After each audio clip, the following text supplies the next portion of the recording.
Donc alors, la semaine dernière, on avait, enfin les 2 dernières séances, on avait travaillé sur la conscience de classe en particulier, et puis on avait vu la dernière séance, donc 2 schémas d'analyse qui s'opposaient, donc un qui était la moyennisation de la société, avec le développement des classes moyennes, et puis l'autre qui était au contraire le retour des classes sociales avec donc Louis Chauvel. Bon, voilà. Donc ce soir, ce que je proposais, et je pense que c'est une séance qui pourra peut-être se dédoubler, on verra, qui je pense aura des prolongements pratiques en tout cas, et qui peut facilement, il me semble, si on y réfléchit. Donc réfléchir sur le thème donc des obstacles à la mobilisation, ou de façon plus large, des obstacles à l'action collective. Voilà. Alors, bon, il y a plein de choses qu'on peut dire à ce sujet. On pourrait avoir plein d'analyses possibles de la question de ces obstacles à l'action collective. Alors, ce que je vais faire en fait ce soir, je vais vous proposer déjà une lecture qui est très connue en sociologie et en économie également. Donc je vais vous présenter ce modèle parce que je trouve qu'il est assez intéressant, qui condense bien pas mal des problématiques, en sachant bien, voilà, le seul avertissement que je veux faire, c'est que c'est absolument pas exhaustif. Donc ce soir, on va s'axer là-dessus, et je pense, après selon les envies, puis ça ne sera pas forcément toujours moi d'ailleurs, on peut proposer des prolongements ou d'autres thématiques qui sont liées, qui sont en relation.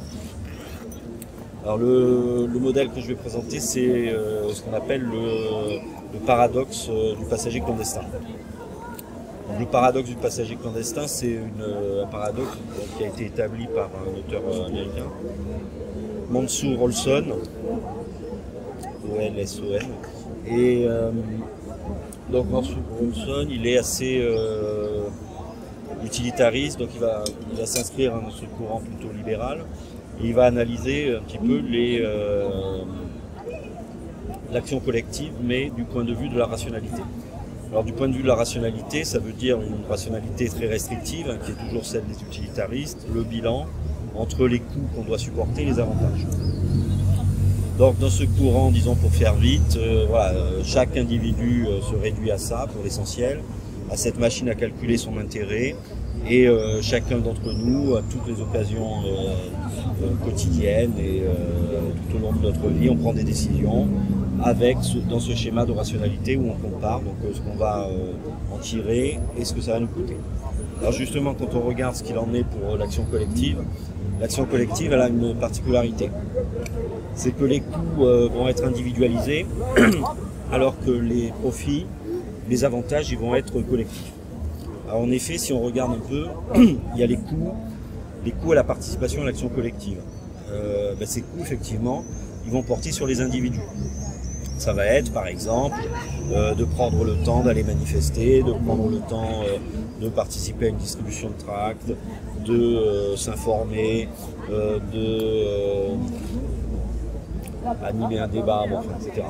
Donc toutes ces occasions, voilà, il y a un coût, signer une pétition, faire des jours de grève, etc. Donc à chaque fois il y a des coûts même, on pourrait dire. Et donc le problème qui se pose, c'est que voilà, il y a ces coûts d'un côté. Maintenant, si on regarde du côté des avantages, on peut prendre le cas concret d'un conflit du travail. Dans un conflit, dans une grève, par exemple, une fois que la grève s'achève, on peut considérer que, on va dire que cette grève a réussi. Les acquis de la grève, par exemple des augmentations de salaire, des améliorations des conditions de travail, etc., elles vont profiter à tous. Quand je dis à tous, j'entends tout le monde, tous les salariés de l'entreprise, qu'ils aient participé à la grève ou pas, qu'ils aient été jeunes, comme on dit, ou qu'ils aient été grévistes. Donc voilà, on se retrouve dans ce paradoxe qui est posé, qui est donc celui du passager clandestin. En effet, si on suit ces hypothèses, on va considérer que la seule attitude rationnelle, disons, c'est d'adopter la position du passager clandestin, donc d'attendre tranquillement que les autres s'impliquent dans le mouvement, dans l'action collective, réussissent et une fois que cette réussite est acquise, en tirer les bénéfices sans avoir contribué au coût. Donc voilà, du coup, évidemment, on est face à une situation théorique importante, parce que ça veut dire que si on suit tout ce schéma dans la globalité et dans l'entièreté de son raisonnement, ben, ça voudrait dire quand même qu'il n'y a pas de mouvement social possible, puisque tout le monde va être rationnel, tout le monde va connaître ce fameux paradoxe, et tous les individus individus et groupes, vont simplement adopter cette attitude de bon sens qui veut qu'on attende pendant que les autres se mobilisent. Alors, arrivé à ce moment, on est proche de la conclusion. Comment se fait-il qu'il y ait des mouvements sociaux malgré tout, puisque même si on est tombé sur ce paradoxe, dans la réalité, force est de constater qu'il y a quand même tout le temps des mouvements sociaux, des petits, des grands, et donc c'est évident que les mouvements sociaux réussissent quand même à se développer. Alors, si on reste dans le modèle d'Olson, c'est assez intéressant parce qu'il va dire, bah oui, il y a une solution en fait à ce paradoxe qui est tout simplement qu'en réalité, tous les gains de l'action collective ne sont pas mutualisés. Certains, on peut les attribuer de façon individuelle. Donc en fait, on peut mettre en place un modèle d'incitation sélective. On peut mettre en place donc un système de récompense, on va dire, ou de sanctions positives qui viendront récompenser donc l'action de ceux qui ont participé. Par exemple, pour être concret, ça va être la figure, le statut de délégué syndical.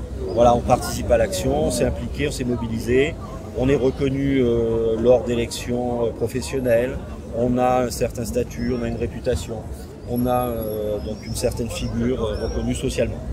Ça fait partie des choses qui ne seront distribuées effectivement qu'à ceux qui ont participé. Ça peut aller plus loin, ça peut être aussi finir par avoir un poste de permanent, de devenir salarié de certaines organisations syndicales parce qu'elles sont assez puissantes pour se payer des permanents. Là aussi, ces postes de permanents, bien sûr, seront réservés à une élite de militants et pour pouvoir se prévaloir de ces postes, il faudra montrer qu'on a participé. Donc finalement, le problème, il est juste déplacé. Si on suit les conclusions d'Olson, en fait, un mouvement social, il va être d'autant plus puissant qu'il est en capacité finalement à distribuer ces incitations sélectives. Alors c'est un peu le serpent qui se mord la queue, parce que pour être puissant, il fallait déjà ces incitations sélectives dès le départ. Donc il faut que le mouvement social, là je pense, trouve sa dynamique pour assez rapidement distribuer ces incitations sélectives qui vont entraîner les individus dans l'action. Bon, et puis alors pour finir, il y a une deuxième sortie possible du paradoxe de l'action collective, du passage clandestin, c'est tout simplement de dire que, bien évidemment, la vision utilitariste est très réductrice et en aucun cas on ne peut l'admettre, on peut admettre ses prémices comme suffisant pour fonder une approche scientifique. Alors en effet, dans ce cas-là, on s'aperçoit bien sûr que bien tout simplement il y a des choses comme l'altruisme, il y a l'adhésion à des valeurs en particulier, et que l'adhésion à ces valeurs politiques peut suffire tout à fait à justifier l'action sans avoir besoin de recourir à toute la machinerie, on l'a vu, de l'utilité, de l'intérêt. Le simple fait de croire en un certain nombre de valeurs, la démocratie, l'égalité, la liberté, ça peut suffire à mobiliser, ça peut suffire à être le moteur d'une action qui du coup est gratuite, qui du coup effectivement échappe au canon de l'action guidée par l'intérêt, mais qui justement, moi je pense que cette approche elle est beaucoup plus intéressante bien sûr pour nous, parce qu'elle souligne le caractère irréductible de l'engagement politique. Voilà, moi j'ai à peu près fini pour le bref exposé que je voulais faire. Maintenant, je pense que tant en s'appuyant sur le paradoxe du passage clandestin, que ce qui a été dit comme les sorties possibles, les deux sorties, soit par les incitations sélectives, soit par l'adhésion à des valeurs. Je pense que c'est des éléments qui peuvent nourrir nos réflexions sur où on en est en ce moment, qu'est-ce qu'on envisage de faire, qu'est-ce qu'on escompte faire dans le mouvement. Parce qu'effectivement, je conclurai en disant on est concrètement, de toute façon, au-delà de ces schémas théoriques, on est directement, en tant que Nuit debout, confrontés à ces obstacles à la mobilisation, qui peuvent même nous traverser à certains moments, individuellement, selon les périodes où on peut avoir des fluctuations. Voilà, alors après il y a plein d'autres théories vachement intéressantes, mais pour d'autres séances ou d'autres. Alors c'est peut-être un peu frontal comme rebondissement. Ça me fait irrésistiblement penser à l'existence de la théorie de Badiou, en tant que dans ma militance à moi, elle me sert malgré tout pour essayer de comprendre où j'en suis. Et dans la théorie de Badiou, la théorie des procédures de vérité, il va de renverser totalement le problème. C'est-à-dire pour Badiou, quelque chose comme une militance politique telle que la nôtre, ou quelque chose d'analogue, un amour, c'est une vraie histoire d'amour, ou quelque chose d'analogue dans une belle aventure scientifique ou autre, c'est la seule chose qui puisse donner vraiment sens à la vie. Donc dans l'optique de Badiou, le problème est radicalement renversé. Pas très bien. J'entends plus si on se... Delphine.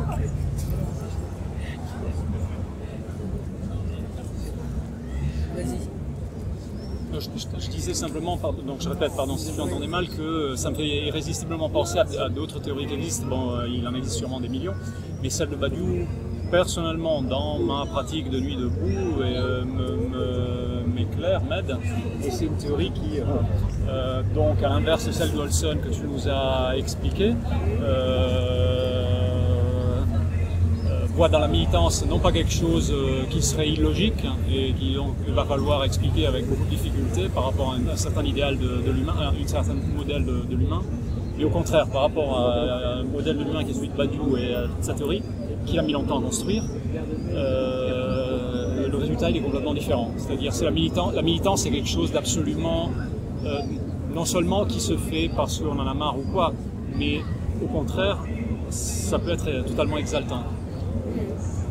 Pour quelle raison? Alors, du point de vue de Badiou, si je l'ai bien compris, c'est parce que quand on le fait, et quand on est engagé dans quelque chose d'assez exceptionnel, bon, mais ça peut avoir des niveaux différents, on a le sentiment de faire partie de quelque chose qui nous dépasse. Et du coup, on s'expose à souffrir beaucoup, on prend des risques, et souvent les militants ils finissent mal, mais il y a ce contact avec... Bon, ça ressemble avec ce que toi tu appelais, Pierre-François, je crois, la croyance en des valeurs. Hein. Bon, la théorie de Badiou, c'est une théorie des valeurs. Ouais, ça ressemble à de la foi presque religieuse, quoi. Hein. Parce que si l'enjeu c'est de le faire de façon désintéressée, ça ressemble à comme oui, effectivement. Quelque chose de... Ouais, ça ressemble à de la foi. À des valeurs et... Parce que moi j'ai remarqué que souvent quand j'agissais dans ma militance dans le but de vouloir être utile aux autres, en fait j'imposais presque mon aide à des gens qui m'avaient rien demandé et que finalement ça me retombait dessus, ils me faisaient comprendre mais oh, tu veux m'aider alors que je t'ai rien demandé. Donc ouais, franchement ça me l'a fait des fois. J'avais envie d'apporter un genre de politisation à des gens que je considérais comme pas beaucoup politisés, ils m'ont fait comprendre mais vas-y dégage. Et donc du coup il faut n'avoir aucune attente quoi, c'est-à-dire le faire sans attente de retour bénéfique presque. Hein, c'est... Pareil, j'ai remarqué ça. Oui, je voulais faire une petite remarque. Plus fort Michel. Tu as des gens, ça fait des années qui pressent des manifestations, et c'est pas forcément parce qu'il y a des années qui progressent dans le syndicat. Moi j'entends rien. On ne devient pas, délégué ou permanent comme ça. Ça dépend aussi de son savoir peut-être.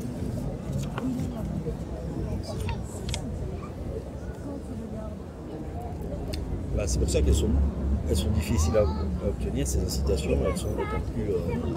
qui arrivent que dans le processus. Parce que tu vois par exemple, la CGT, c'est pour développer. Hein.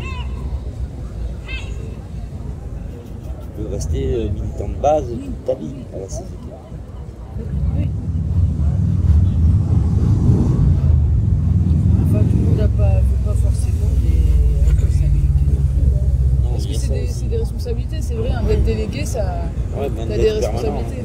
Et oui, d'autant plus. permanent parce que D'autant plus. je les connaissais quand je travaillais dans un restaurant universitaire. Les 2 jours que j'étais là, ils sont tous venus me voir. Ils m'ont proposé d'adhérer à leur syndicat et comme j'étais intérimaire comme toi à l'époque, Ouais. j'ai dit non, parce que je ne sais pas un peu où est-ce que je vais aller.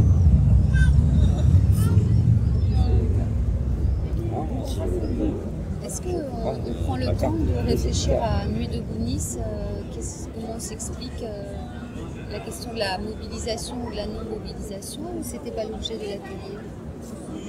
Ben, ça peut s'articuler. Si ça s'articule, c'est d'autant mieux. Après, Olson, par exemple, moi je pense que c'est un outil intéressant parce qu'effectivement, ça peut tenir à la croyance et au sens, bien sûr. Mais en réalité, on sait aussi que tout le monde ne réfléchit pas comme ça.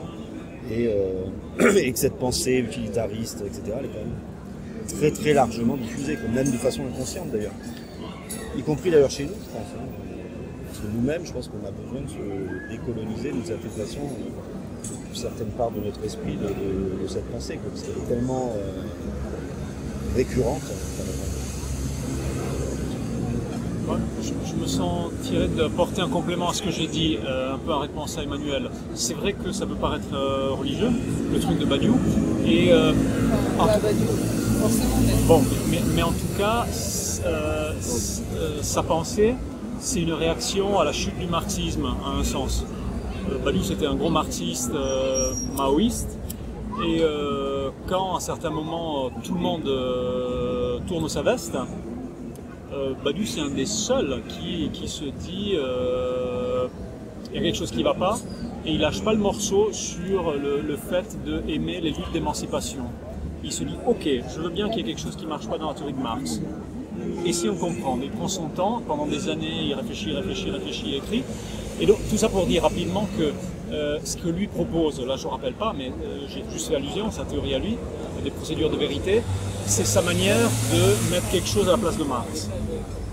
Et donc ça peut être vu comme une croyance religieuse, mais de notre point de vue, c'est tout simplement de dire aux copains militants, si vous voulez, il y en a du groupe qui ont fait l'effort de fabriquer le drapeau il est là, si vous voulez militer avec. C'est par rapport vraiment à ma propre expérience, je ne vais pas poser ça sur Badiou, oui. Et je rebondissais dessus. Mais c'est pas forcément dans une entreprise ou dans une... C'est pas forcément dans une entreprise. Toi, c'est plus... tu vas tes rencontres... Partout, même dans l'entreprise. Partout, ouais.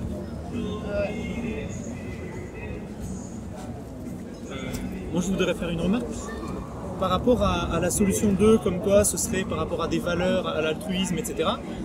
Même dans ce cas-là, on fait aussi partie d'une certaine communauté. Le fait de faire partie d'une communauté, peut-être qu'on estime plus que les autres, le fait de militer, ça nous permet aussi d'être intégrés au sein d'une communauté qui elle-même milite. Du coup, on le fait aussi pour le regard des autres, le regard de cette communauté-là à laquelle on veut adhérer. Donc c'est pas seulement les valeurs de manière religieuse et tout seul. Tout seul, peut-être qu'on ne le ferait pas autant que si on est intégré au sein de cette communauté-là. Il y a aussi cet aspect social. Excusez-moi, je m'arrêtais quand je suis vraiment lourd. Donc je réagis à Roman en reprenant le fil de Badiou au troisième élément de précisation.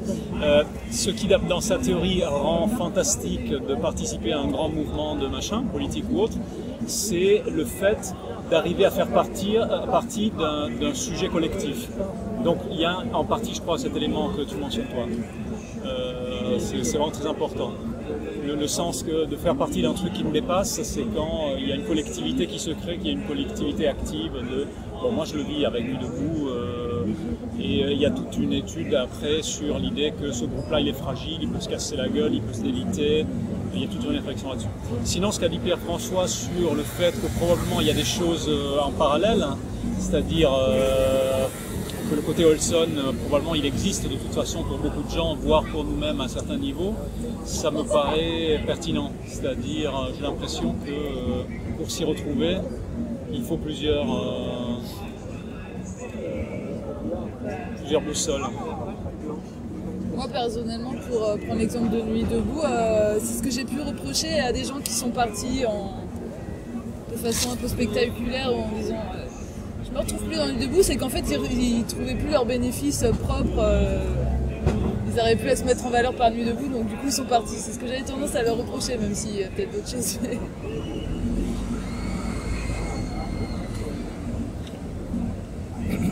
Moi, oui, il y avait deux choses. Une que j'ai oubliée dans l'exposé et qui est quand même assez importante pour enrichir un peu les choses, c'est que évidemment le coût il est fonction aussi du contexte social, politique, historique, etc.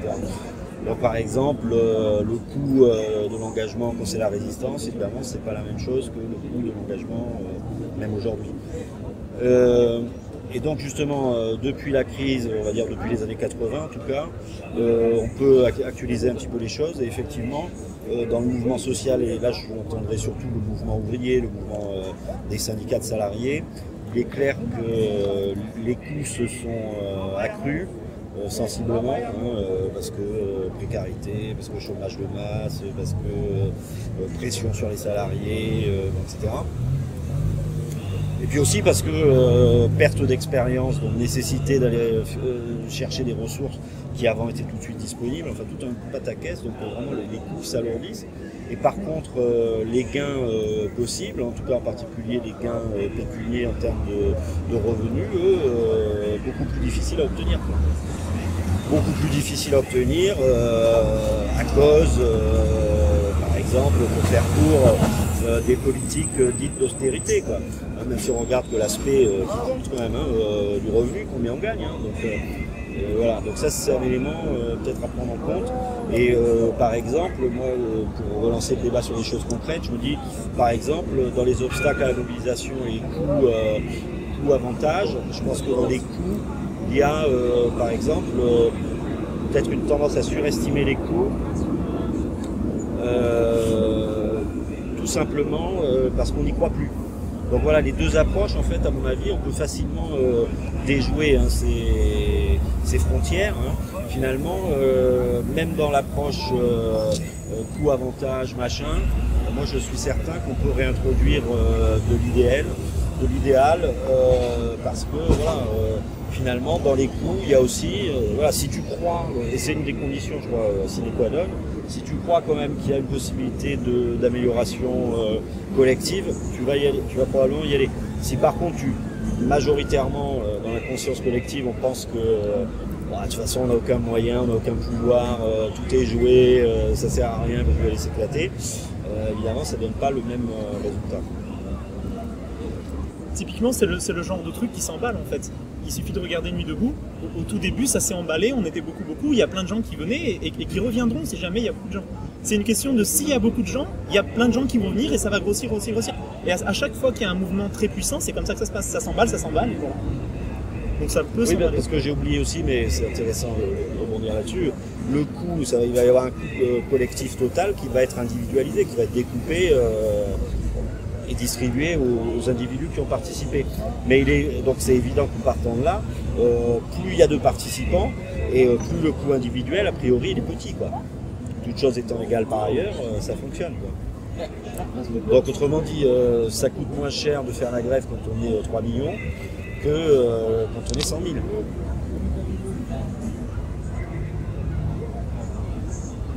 Et en plus, c'est plus motivant.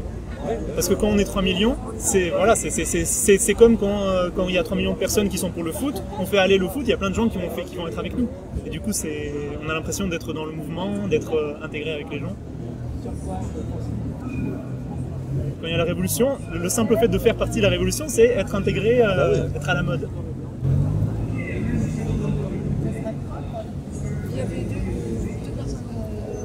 Moi j'avais plein de trucs en même temps à dire et je me souviens plus de rien. Enfin, je pense pas qu'on peut parler de religieux, mais de croyance quand même, et que c'est pas forcément néfaste. Après, par rapport à la question des obstacles, c'est vrai que dans les réflexions que j'ai entendues par rapport à cette notion d'appartenir à une... Enfin, moi je parle d'appartenance. C'est un élément pour moi fondamental. Tu vis pas sans appartenir à des groupes. Et j'ai eu beaucoup d'échos de gens qui disaient que quand ils voyaient notre groupe sur la place, ils ne se sentaient pas de rentrer. Ils ne sentaient pas? Ils ne se sentaient pas de rentrer dedans. Ils sentaient quelque chose qui était fermé, mais c'est leurs propres inquiétudes aussi. C'est pas que parce que la réalité, c'est que c'est pas fermé en fait. Ou alors peut-être qu'on est trop, le cercle est trop petit, mais voilà. Mais c'est aussi cette idée d'appartenance. Et après, l'autre chose, c'est que par rapport à la question de la politisation, et je pense qu'il y a eu un élan, parce que c'est aussi un mode d'action alternatif. Enfin, moi, je le vois comme ça. C'est-à-dire que c'est pas un mode d'action habituel, hein, avec une action courte, rapide, occuper une place, c'est des mois, et je pense qu'on n'était pas du tout préparé à être confronté à ce type d'action-là, politique, avec tous ces... Donc nous, on a peut-être gardé encore de l'enthousiasme, mais que c'était aussi le fait d'un mouvement spontané, quoi. Il n'y a rien de préparé, ou de structuré, ou d'organisé, comme dans d'autres structures syndicales. Donc du coup, ça fait un peu d'hésitation d'aller et de venue, et je pense que pour un certain nombre de personnes, ce qu'on fait, le sens apparaît pas, et c'est pas repérable clairement. Voilà, bon, j'ai fait beaucoup de choses en même temps. Michel, tu t'avais levé la main? Non. Bon, j'écoutais ce que Marie disait. Très intéressant de savoir si Par rapport à Marius, en italien on dit, je ne sais pas comment ça se dit pareil en français, monter sur le char du vainqueur. C'est-à-dire les gens adorent être du côté des vainqueurs, des gagnants. Si l'équipe de France joue mal, de moins en moins de gens vont regarder le match, sauf pendant les mordus. Si l'équipe de France commence à gagner des matchs, etc., il y a plein de gens qui vont les regarder. Donc Nuit debout, quand c'est gros, il y a plein de gens qui arrivent. Quand on est peu nombreux, les gens ils sortent les excuses, à mon avis, les plus marrantes pour se justifier qu'ils ne viennent plus. À mon avis, une des explications premières, c'est que ça leur fout une angoisse folle de se sentir marginaux. Et ce qui est, à mon avis, une erreur de jugement politique colossale, parce que c'est pas avec les grands trucs qu'on va faire des choses. Hein. Le grand truc, à mon avis, ça doit être un moment de l'action politique. Si tu veux bien ton action, il y a un moment où ça devient très grand. Et là, il faut être très rapide à bien agir. Et pour reprendre ce qui était dit tout à l'heure sur le fait, peut-être par Roman, qu'on travaille mieux, et par Pierre-François, quand on est nombreux, à un sens, j'ai l'impression que ça peut être l'inverse. C'est-à-dire que quand c'est très nombreux, les idées peuvent fuser.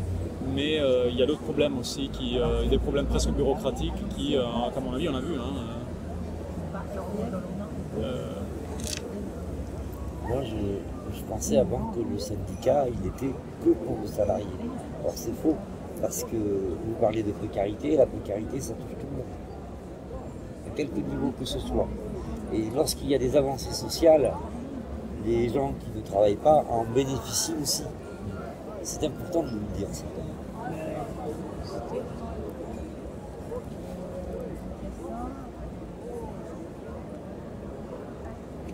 Pour retourner sur des choses très concrètes, moi je pense que par exemple les deux directions d'analyse qui étaient posées, je pense qu'on peut les garder aussi comme outil de réflexion sur encore une fois où on en est, où on va, etc. Par exemple, sur les valeurs, comment on communique sur comment on diffuse, pas communique d'ailleurs, mais comment on diffuse les valeurs, comment on les partage avec les autres et que ce soit un effet d'agrégation par les valeurs. Et aussi, parce que je pense que ça marche aussi, on pourrait réfléchir aussi à une façon, peut-être, je sais pas, mais comment on répartit d'une certaine façon des gratifications, enfin comment on arrive à être gratifiant dans notre mode de fonctionnement pour que des gens qui au départ sont assez loin, viennent d'assez loin, peu à peu se rapprochent, quoi. Tout simplement parce que c'est des choses toutes simples, derrière ça, c'est voilà, le côté, voilà, par quelle démarche, par quel procédé tu peux arriver dans le bout à franchir des étapes et à chaque fois que ce soit avec un certain plaisir, un certain côté gratifiant pour soi-même aussi. Et pas forcément à rejeter, parce que là je vais présenter dans le cadre d'une analyse qui, c'est vrai, pue l'économisme par ailleurs, etc. Mais peu importe. je parle d'Olson, là, c'est pas du tout pour glorifier sa théorie, mais juste pour s'en servir peut-être à bon escient si ça peut nous donner des outils. Tu penses à quoi comme quantification? Par exemple, là, nous on l'a très bien vu même dans le mode de fonctionnement, ça va ramener à des choses qu'on a vues dans le mode de fonctionnement. Il y a une organisation qui est horizontale, donc chacun a pu et peut faire à peu près ce qu'il veut. Et il n'y a pas normalement de prééminence de l'un sur l'autre, quoi que ce soit. Maintenant, la réalité après amène très vite à des modes de fonctionnement qui finalement s'éloignent quand même de ces principes-là. Tout simplement parce que le simple fait, pour moi ou d'autres, d'avoir, parce que tu participes longtemps à un certain type de truc, voilà, tu vas être identifié parce que tu as eu envie de faire ce travail-là, en plus ça n'y a aucun souci.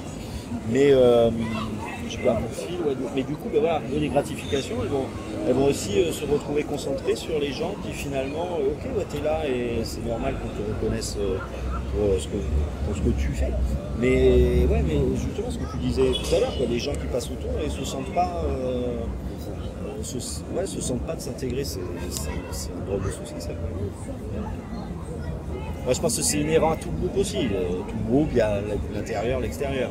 Mais si on veut que ce soit vivant, on intéresse que les frontières soient quand même assez poreuses. Mais justement, comment concrètement, pour venir à des choses très concrètes, comment tu concevrais un cercle comme le nôtre ce soir pour qu'il soit différent de ce qu'il est ce soir? Ah là, non, je pense que sur les ateliers, il n'y a rien à gagner. Sur les ateliers, on fonctionne. Je pense que ça, c'est efficace. On n'a pas réinventé la roue. Sur les ateliers, non, moi je pense à la globalité de la structure, enfin, debout dans sa globalité. Je ne suis pas trop d'accord sur la question des ateliers, parce que c'est vrai que, on l'a vu d'ailleurs avec l'Agora l'autre soir, où au lieu que les gens se lèvent pour parler, on faisait circuler un micro. Ça change complètement la donne et la dynamique.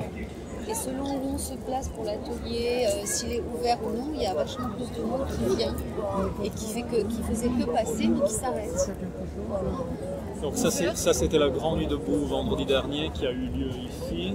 Il y avait le drapeau qui est revenu. Ça a commencé très petit et après par bonheur ça s'est un tout petit peu étoffé. Et par bonheur, il y a eu une agora lancée surtout par Jean-Baptiste qui a bien marché avec cette chose qui avait déjà été proposée il y a longtemps mais qu'on n'avait pas faite, de faire circuler le micro au lieu que les gens se lèvent. Et du coup, la parole a vraiment circulé. Et les ateliers ouverts, tu disais, les ateliers ouverts? C'est-à-dire, il ne faut pas négliger l'aspect organisation matérielle concrète. Le fait d'être un cercle fermé, ça n'invite pas à rentrer. L'Agora l'autre soir, on était beaucoup plus dispersés et les gens pouvaient s'arrêter, écouter, tout ça. Tu vois quelqu'un qui passe, il va être gêné de se mettre debout là pour regarder. En même temps, c'était vraiment central, c'était détaché des arcades. Oui. C'était vraiment mis avec une triangulation, avec les sandwichs là-bas. J'ai pas de recette à proposer, mais je ne on a pu voir, matériel. On a pu voir le dispositif influencer le truc. Après, c'est peut-être le Kairos, c'était justement le... Mais un truc mal parti a fini de manière vraiment revigorante pour tout le monde. Alors pour la petite histoire, c'est assez marrant parce que, à ma connaissance, la seule chose filmée, c'est l'intervention d'Antoine qui est presque à faveur de la loi El Khomri. On a l'impression qu'il n'y a personne. Alors, dans mon souvenir, il y avait pas mal de gens. Donc le seul truc filmé donne une impression complètement différente. Mais du coup, on peut envisager ça aussi pour un atelier de ce type-là que pour les agoras? Je pense que les conditions matérielles, la façon dont on se tient, où on est, banderole, pas banderole, ça a une influence sur le fait que les gens s'arrêtent pour participer ou pas. Non, parce que tu disais l'atelier, ça roule, ça change rien. Je suis pas sûre. Rien, on apprend des choses à l'atelier. Je sais pas, c'est vrai que c'est vachement important d'avance passer, mais effectivement faire tourner la parole, c'est bien. Et ça avait été proposé, je crois, par je ne sais plus qui, plein de fois, quand nous étions nombreux. Non, on l'a fait par hasard, je crois, vendredi. c'était pas mal. Et peut-être un truc aussi, bon c'est assez anodin, hein, mais simplement au lieu de se mettre très caché, se mettre en plein milieu de la place, ça peut plus. On l'a déjà fait, et c'est beaucoup plus. Les gens s'arrêtent beaucoup plus, ça regarde. Oh là là, comment ils osent se mettre en plein milieu. Oui, c'est la visibilité, tout simplement. C'est sûr que si on faisait un immense cercle là au milieu, on ne peut pas nous louper.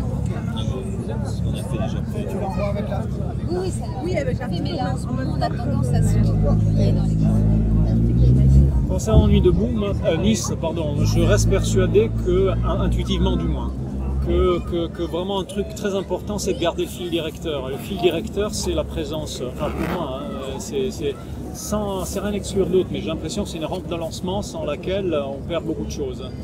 Et à commencer par se perdre soi-même. Ce qui ne veut pas du tout dire obligation de venir tous les soirs, mais par contre avoir l'idée que nous, on est là tous les soirs, nous, même si moi je suis pas, moi, toi, mais enfin, à mon avis c'est vraiment, enfin il y a une sorte d'ennemi, de découragement qui m'a l'air d'être l'ennemi principal, et si on arrive à avoir la force de rester dans le flou, dans l'incertitude, j'ai l'impression que le temps il joue en notre faveur en tant que mouvement. J'ai l'impression qu'on a une frénésie du résultat rapide qui est totalement catastrophique. Parce que le résultat rapide, sauf miracle, on ne l'aura pas. Alors qu'à l'inverse, ce qu'on travaille lentement, c'est de l'or.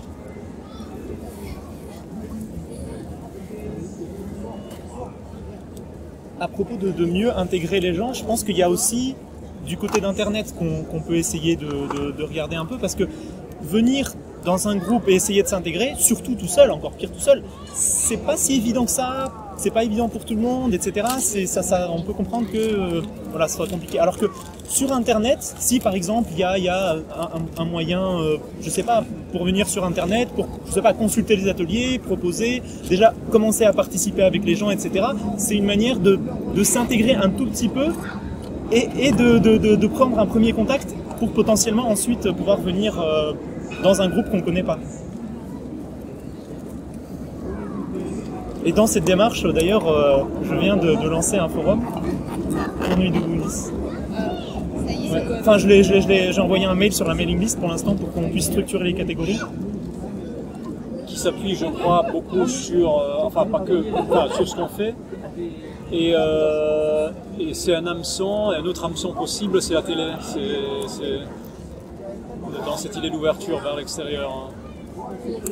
Ouais, pas tellement pour montrer qu'on est peu nombreux en direct, jour après jour, de manière chiante, mais pour montrer d'autres choses. Oui, des vidéos surprenantes qui pourront, voilà, comme tu as dit, un hameçon peut-être. Alors donc ça c'est pas exactement ce que disait Pierre François, je crois, sur l'utilisateur Olson, sur la carotte ou l'incitation, j'ai oublié le... Sélective. Là. Sélective. Oui. Mais j'ai l'impression que ça n'est pas forcément très loin, c'est-à-dire... parce que c'est tout ce qui va... si tu es accueilli dans une structure où tu peux prendre la parole facilement et que j'en ressors en étant gratifié en disant ouais j'ai pu parler et tout, ça y est, ça fait partie d'un avantage à l'action. Ça te donnera envie de revenir plutôt que de rester dans ta télé par exemple. Et je veux dire que... c'est pour ça que quand il y a une personne qui vient, qui est nouvelle, il ne faut pas l'agresser quoi, même si elle prend un peu trop la parole. Comme l'autre jour, la fille qui a peut-être cherché à s'imposer selon certains, même si moi je trouvais que c'était bien ce qu'elle proposait. Il faut bien la traiter, c'est une nouvelle arrivante, on ne va pas lui rentrer dedans. Tu vois, enfin, moi c'est mon avis quoi.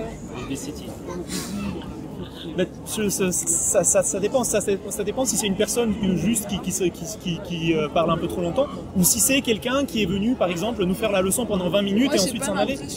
C'est déjà, non, je ne connais pas cette personne, mais c'est déjà arrivé que des gens très chiants viennent juste pour bousiller l'atelier, et dans ce cas-là il faut tous ensemble dire à cette personne de s'écarter parce que c'est... de respecter un temps de parole court, pas de s'écarter. Oui, ce que je veux dire, c'est que si jamais une personne veut entraver vraiment l'atelier, c'est déjà arrivé plein de fois. il faut s'organiser aussi parce que il y a un atelier sur 4 ou 5 qui foire à cause de ça, quoi. Et encore, je suis gentil. Je voulais dire une chose. Quand je suis arrivé à Nuit debout, je ce qui se disait, je ne connais pas très bien. Et puis un jour, j'ai rencontré Alessio et j'ai discuté avec lui. Je lui ai dit voilà, mon désir, ça serait de faire ça. Est-ce que c'est possible? Il m'a dit oui, si cette chose, ça paraît correct. Et le jour au micro, le vendredi soir, j'ai jeté un pavé dans la mer en disant voilà, je veux faire un atelier pour aider les gens qui sont dans le besoin. Et bon, bah, depuis j'ai fait l'atelier, ça marche pas. On va voir ce que ça va donner pour samedi prochain. Mais il y aura plus de permanence on verra au mois de septembre ce que je peux faire au niveau d'avancer. On en discutera avec Alessio d'ailleurs. Parce que j'ai des projets. Pour reprendre rapidement sur la personne de l'autre soir, bon, je ne sais plus qui était présent, qui ne l'était pas, il y a beaucoup de gens ici qui n'étaient pas présents. C'était un atelier différence où il n'y avait que la partie féminisme, qui d'ailleurs n'est pas féminisme, c'est féminisme mais autre chose. Il y a une personne inconnue, David Adam, une amie de... Moi je la connais, ça fait plusieurs années que je la connais. Enfin, moi je n'ai jamais vu à Nuit debout, et elle était peut-être là quand il y avait 500 personnes, mais elle est arrivée gentiment, et ce qui était proposé c'était un truc sur Françoise Héritier et Simone de Beauvoir. Et elle dit ah ouais mais c'est scolaire machin. Ce qui serait bien, ça serait faire un brainstorming. Moi je fais comme ça, chouette, brainstorming, chouette, c'est génial. Sauf qu'au lieu du brainstorming, ça a été un truc réduit à l'os où il y a 3 idées, me semble-t-il, vraiment squelettiques qui ont été proposées et les autres elles étaient jetées à la trappe. Donc oui, ça tournait un peu à confrontation, mais quand tu prépares un truc qui porte des mois durant, effectivement j'aurais dû... Pardon ? Ça laissait une ouverture, tu n'avais pas préparé les ateliers, tu as dit ça laisse de la place pour la discussion. Bon, de mon point de vue à moi, ça amenait le niveau vraiment tellement bas que c'était terrible. Mais j'ai manqué de pédagogie, c'est sûr. Dommage. Mais je te ferai remarquer que c'est elle qui est partie, moi je suis resté, je veux dire... Oui, et parce que c'est parti en vrille. Oui, mais moi je me suis senti fortement agressé et ça plantait la soirée du truc. Je me suis senti fortement agressé. Par contre, moi je suis resté et elle est partie. Bon, c'est pas l'intérêt de la discussion ici, je suis désolé.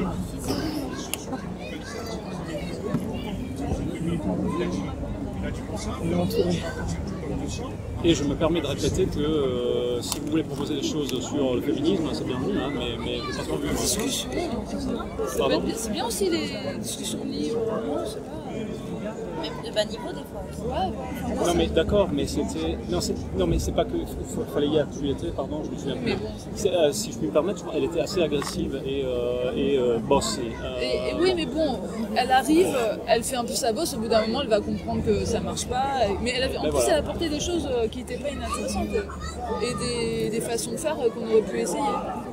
Parce qu'au bout d'un moment, elle se remet gentiment à sa place, tu vois. Je pense.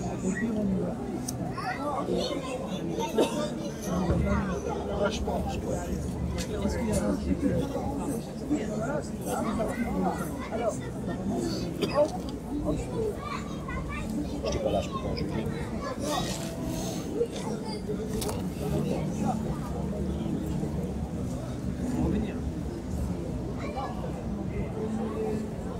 Moi je pense qu'on peut quand même creuser plus sur l'axe, mais celui des valeurs, ça posait aussi la question des classes sociales. C'est ça que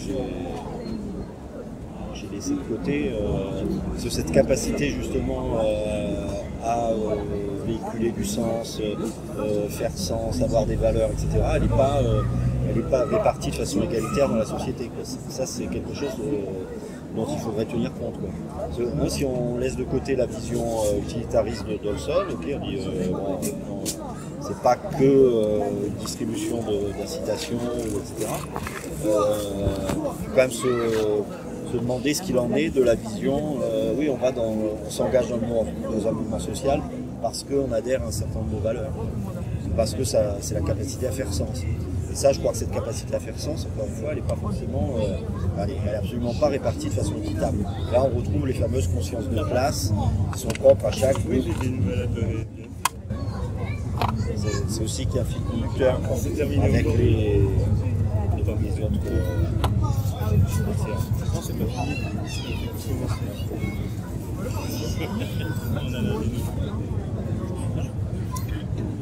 J'ai pas compris, c'est quelle classe du coup qui fait sens et laquelle qui fait pas sens? Tout ça, par exemple, la classe ouvrière qui avait la capacité, juste au 19e siècle, qui s'est construite, comme on l'a vu les dernières fois, qui avait la capacité de mener des actions collectives, le fameux mouvement ouvrier, à partir des années 70 par exemple, va être de plus en plus en difficulté et justement son identité collective se délitant, sa position de classe étant remise en question, sa conscience de classe étant affaiblie, justement, elle est plus du tout capable, et ce groupe-là est beaucoup moins capable que dans les années 70 de trouver du sens à un engagement, comme on le disait, par l'adhésion à des valeurs. Jusqu'aux années 70, dans le mouvement ouvrier, ils pensaient encore, pour faire court, être les héritiers de la prophétie marxiste. Pour faire ça. Et donc ça donnait encore du sens facilement. On parlait de gens, d'intellectuels français qui étaient soit maoïstes, soit léninistes, etc. Donc qui s'affiliaient et derrière ces intellectuels, tu avais des classes, dont la classe ouvrière, effectivement, était dotée, Bourdieu dirait, du capital symbolique, de toutes les ressources nécessaires pour donner du sens. Ce que je veux dire, c'est que donner du sens, c'est pas le truc qui se fait naturellement, et toutes les catégories sociales ne sont pas à égalité par rapport à ça, et c'est déterminé par leur conscience de classe. Je ne sais pas si nous on est une classe, mais c'est une anecdote. Hein. J'ai 2 jours de livre et je me suis dit je vais faire une banderole. Parce qu'on n'arrive pas à retrouver. On m'a dit non, l'historique, tu la copies pas, ça se fait pas. Et je me suis dit, mais en parlant des valeurs et du sens, qu'est-ce qu'on pourrait afficher qui correspondrait à nos valeurs et au sens qu'on donne? Je suis encore en train de chercher. Non mais, tu vois, si on veut être visible avec quelque chose qui indique ce qu'on veut, ce qu'on fait, qu'est-ce qu'on fait? Qu'est-ce qu'on écrit? Qu'est-ce que je mets sur ma banderole? La réponse, moi, je ne l'ai pas. Hein. Si vous voulez me donner des idées, je les prends. Hein. Tu vois, en imaginant que les gens qui passent, ils veulent trouver du sens à notre mouvement, il n'y a rien. Il n'y a rien d'écrit, il n'y a rien de lisible. Il y a des gens qui tiennent la place. Je suis d'accord. Hein. Mais tu vois, sur le plan symbolique, c'est... Moi, je réponds.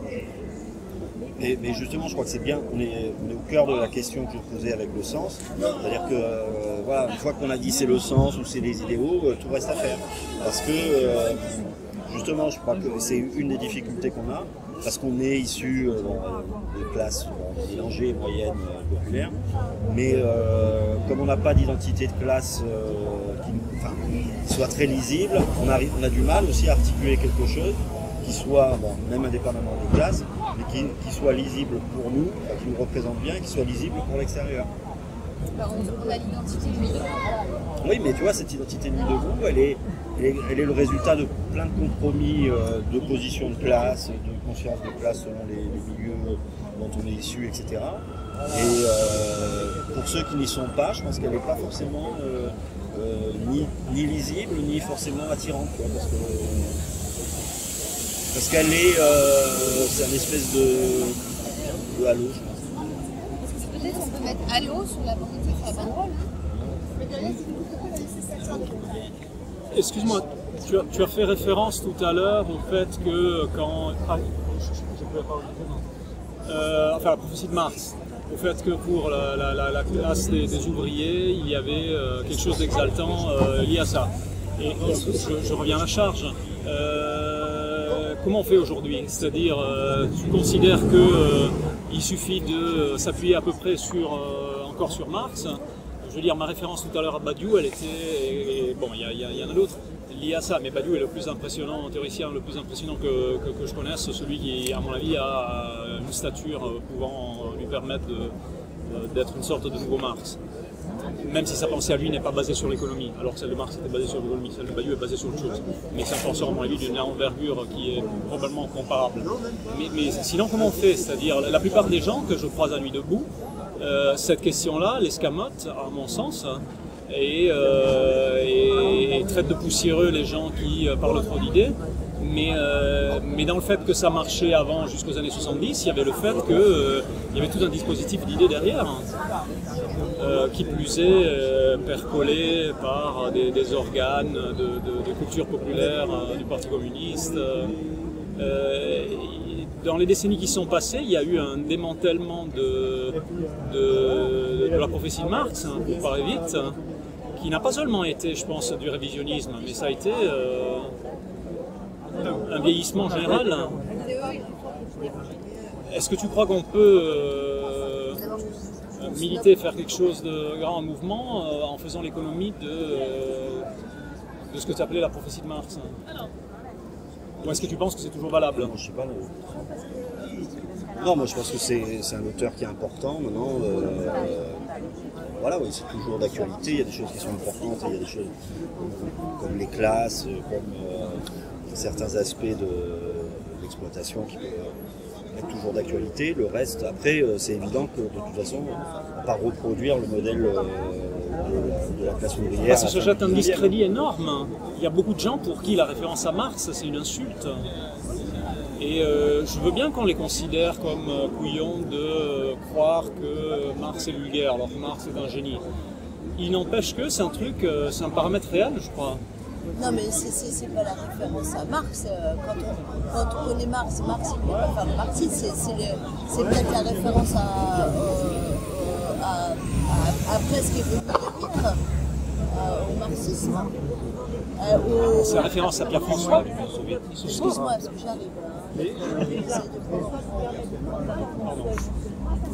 Non, moi c'était pas ma référence non plus, hein, c'est juste, j'expliquais, il y a cette espèce de continuité qui est magique, qui a pu exister, mais qui est tout sauf magique évidemment, mais qui est le résultat d'un processus sociologique, historique, politique, etc.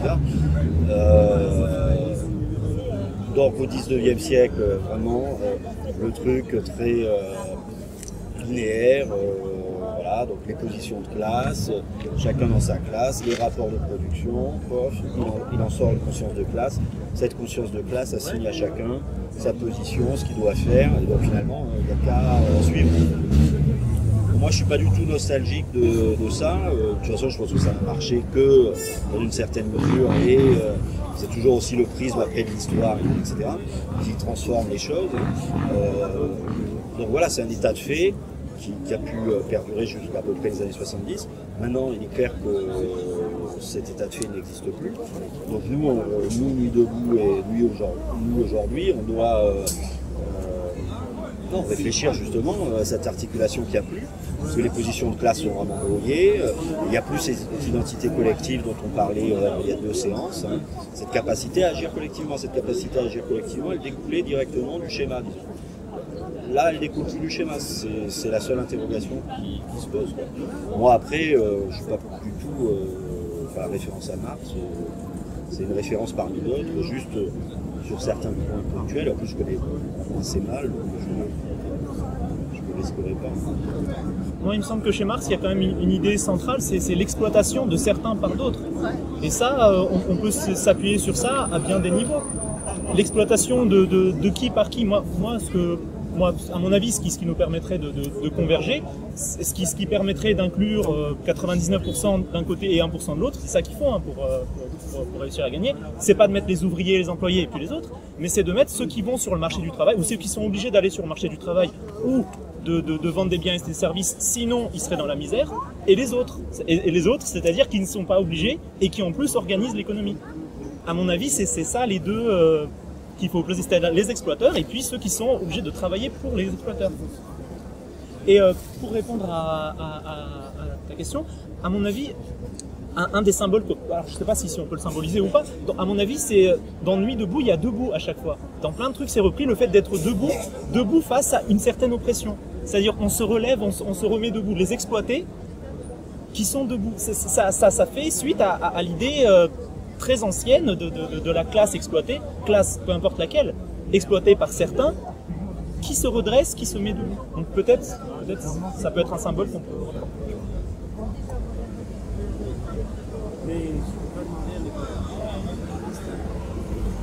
Non, mais pour revenir sur ce dont on parlait, moi je pense qu'on peut avoir une vraie réflexion sur les valeurs qu'on peut véhiculer en tant que minorité et voir dans quelle mesure ça suscite pas soit des rejets, soit des adhésions, qu'est-ce qui suscite l'adhésion, qu'est-ce qui est plutôt rejeté, et je pense que ça fait sens, à la fois en interne et en même temps pour ceux qui... et puis tous ceux qui l'évitent comme ça, qui viennent, qui repartent, comme ça, qui sont un peu satellites, qu'est-ce qui à un moment donné les ramène à avoir envie de participer. Moi je voudrais dire un truc aussi. Historiquement, il n'y a pas eu tout le temps une conscience de classe. À un moment donné, la conscience de classe s'est bien constituée. Ça veut dire que si elle s'est constituée, ça veut dire que juste avant, elle n'était pas là. Donc c'est pas dramatique que juste avant elle soit pas là puisqu'elle s'est constituée. Donc c'est possible aussi que maintenant elle soit pas là et qu'elle soit en train de se constituer. Donc il n'y a rien de dramatique. Je pense que Nuit debout peut participer à ça. Il faut bien qu'à un moment elle n'existe pas pour ensuite exister. Non, la difficulté où on est, c'est celle qu'on retrouvait chez Marx aussi. J'en reparle un instant, c'était de dire chez Marx, la lutte des classes, c'est aussi il y a la conscience de classe qui est une des conditions pour pouvoir entrer dans la lutte. Alors ça, d'accord. Mais finalement, c'est la lutte des classes qui permet de constituer pleinement la conscience. C'est un peu la poule et l'œuf. Donc, en réalité, il faut atteindre déjà un certain niveau de conscience, malgré tout. Et peut-être que c'est le point où on est, justement, pour être en capacité de se projeter dans la lutte. Et à partir de là, c'est gagné. Enfin, mais on le voit même en interne, que c'est participer déjà à certaines... un atelier, etc. Et après, si on s'engage dans les ateliers ou on s'engage dans l'action, etc., mais après, la conscience, effectivement, elle se développe aussi. Par le temps, je suis pas certaine. Enfin, j'ai l'impression que, moi, si je me suis mobilisée, c'est qu'il y a déjà une forme de conscience et qu'elle ne s'est pas constituée ici, elle s'enrichit. Mais c'est quand même une forme de conscience politique qui fait que tu descends sur la place quand il y a un appel. Et enfin, moi, en arrière-plan, j'ai depuis de longues années des interrogations sur comment on fait pour résister au mouvement fasciste, en général. Et que je ne sais pas ce qu'il y a de possible. Et pour moi, Nuit debout, c'était un espoir que quelque chose puisse s'organiser de ce côté-là, en résistance à ça. Mais je crois que c'est pas quelque chose qui est né ici. Je suis pas sûre que les gens qu'on veut mobiliser, ils aient suffisamment, qu'il n'y ait pas déjà un travail préalable à faire pour qu'il y ait une forme de politisation qui a plus, ce que tu disais, Emmanuel, tout à l'heure, ou qui est bien moindre. Est-ce que c'est pas ce qu'on est déjà en train de faire? C'est vrai, on n'est pas très nombreux, mais le jour où il y a la seconde étincelle, la seconde vague, il y aura les autres qui n'ont peut-être pas trop réfléchi, puis il y aura nous qui avons déjà réfléchi un peu. Et puis à la troisième vague, on sera encore plus nombreux à avoir réfléchi, et là, on sera peut-être beaucoup plus puissant. Je suis tout à fait d'accord avec l'idée, hein, mais peut-être j'aurais envie qu'il y en ait un peu plus.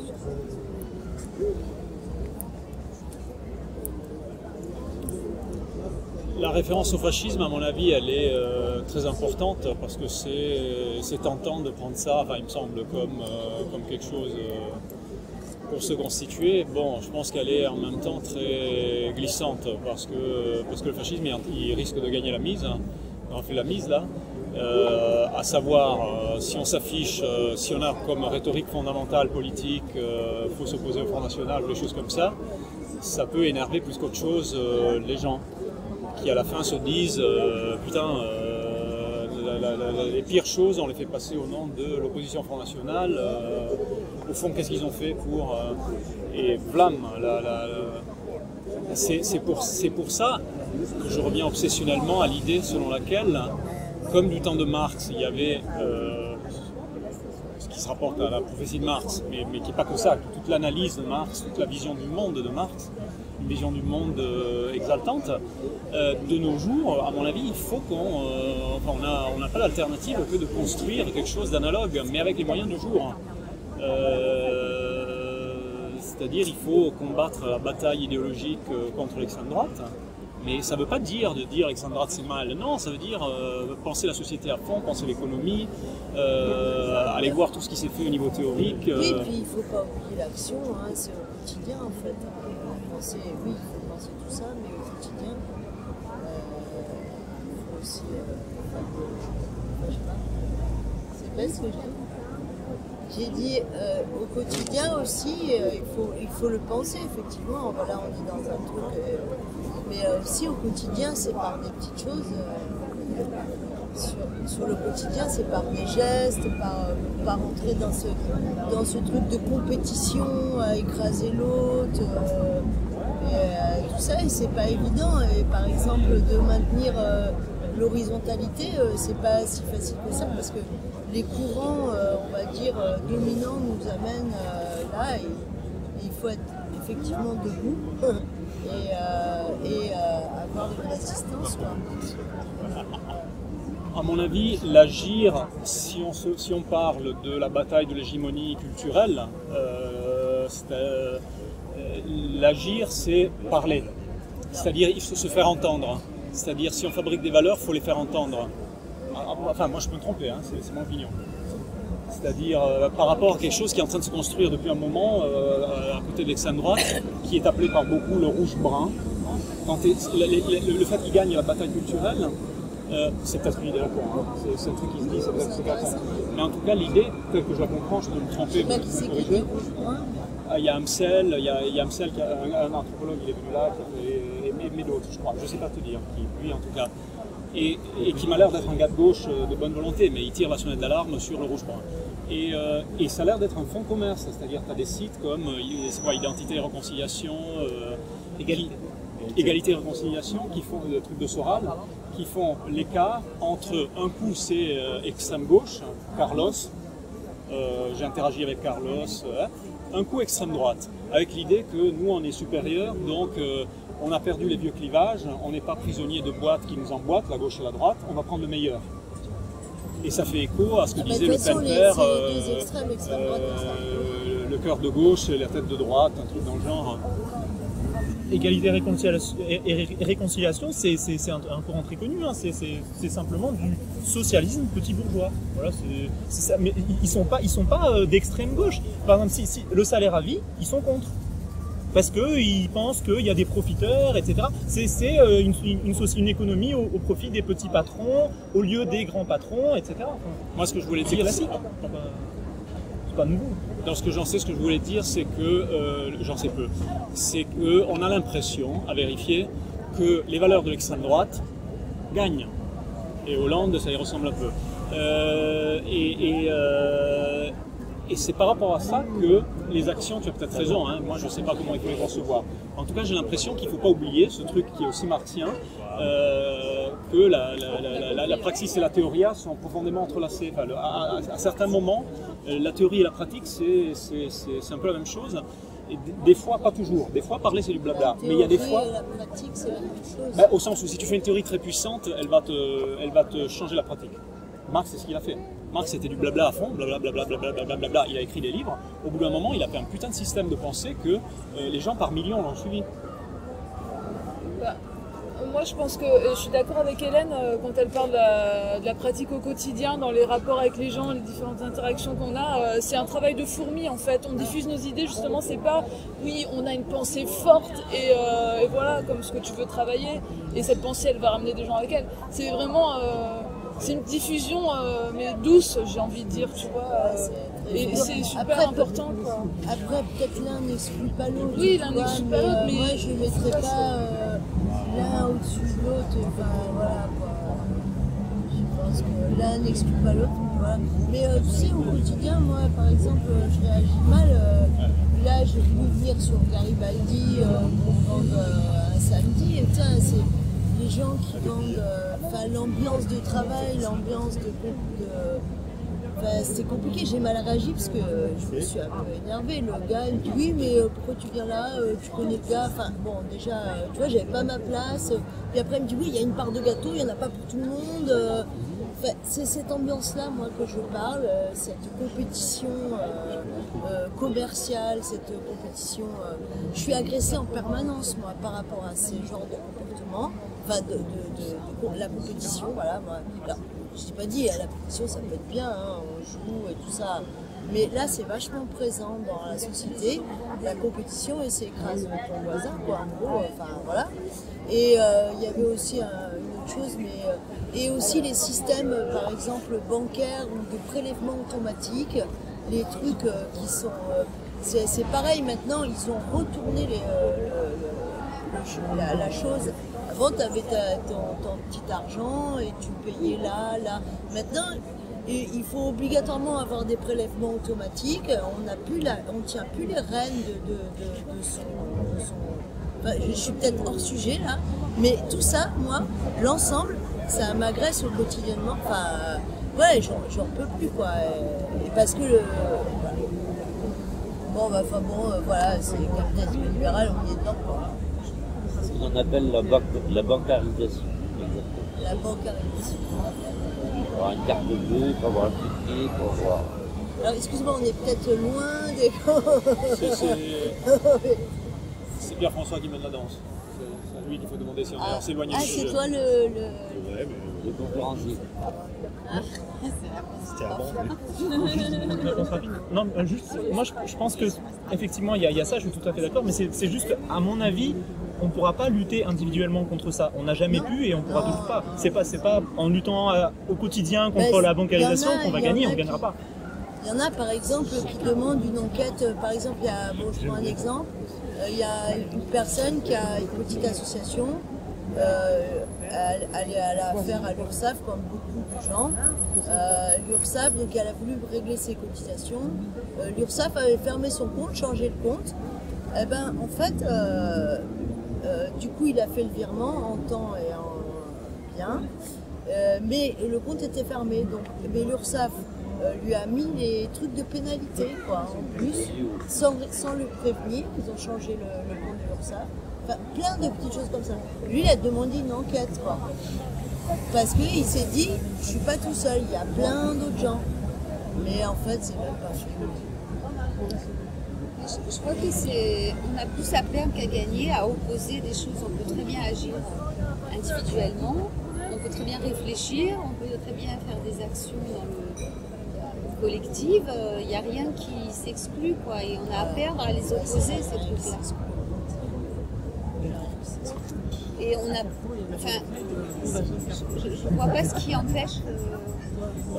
Ce qui empêche, c'est qu'il se pourrait qu'il y en a qui se disent, pour soulager leur conscience, tiens, moi j'essaye d'agir un petit peu au quotidien, du coup je fais rien d'autre, par exemple. Mais je parle de nous ici. Chacun d'entre nous, il peut agir individuellement. Bien sûr. Ça n'empêche pas qu'on ait des actions collectives et ça n'empêche pas qu'à la fois on réfléchisse et qu'on agisse. Je trouve que c'est stérile d'opposer ces trucs-là. On a besoin de toute notre énergie, autant ne pas la gaspiller sur des oppositions qui sont stériles. Parce que c'est pas la première fois que j'entends ce genre de débat. Enfin, c'est ma position. Hein. Moi, c'était pour dire que sur les classes sociales auxquelles je comprends très peu, j'ai cru comprendre que ça oblige à la théorie, justement parce que c'est un truc de nos jours compliqué. Peut-être que je m'égare, que je comprends mal et qu'en réalité les classes sociales sont simples à voir. Certes, on croit se reconnaître dans les 99 contre 1%, etc. Mais le bon vieux truc de nous diviser à l'intérieur du 99 a l'air de marcher super bien de la part de nos dirigeants. C'est ce qui est en train de se passer. Et donc à ce niveau-là, j'ai l'impression qu'une compréhension, ça serait utile. Mais pour ça, il faut aller voir leurs dons, des trucs. Il y a des trucs qui existent. Hein. Il y a des boîtes à outils qui existent. Je suis tout à fait d'accord. Juste, si jamais ça marchait pas, le fait de nous diviser, les mecs ils seraient déjà morts. Ils sont en haut. Heureusement que pour eux que ça marche pour l'instant. Le jour où ça marche pas, c'est fini. On est tellement nombreux, ils sont tellement dans la merde que vraiment ils marchent sur des œufs. Hein. Oui, ils nous tiennent bien la tête sur le truc, ça n'a pas l'air de changer.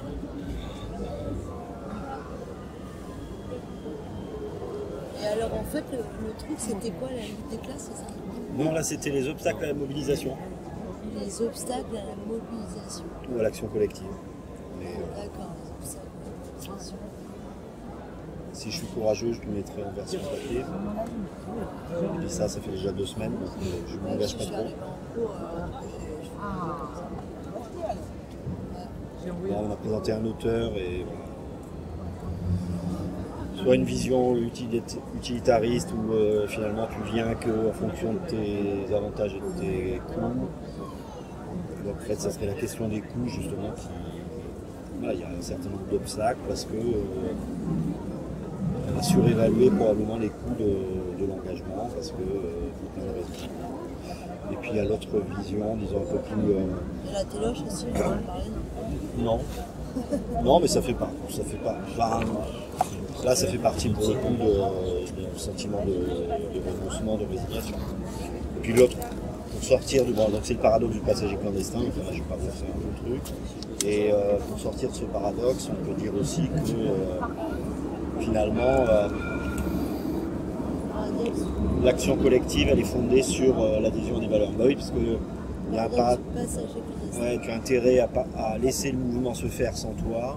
Comme ça, bah tiens, tu laisses l'aiguille de bout se démerder. C'est ce qu'on voit.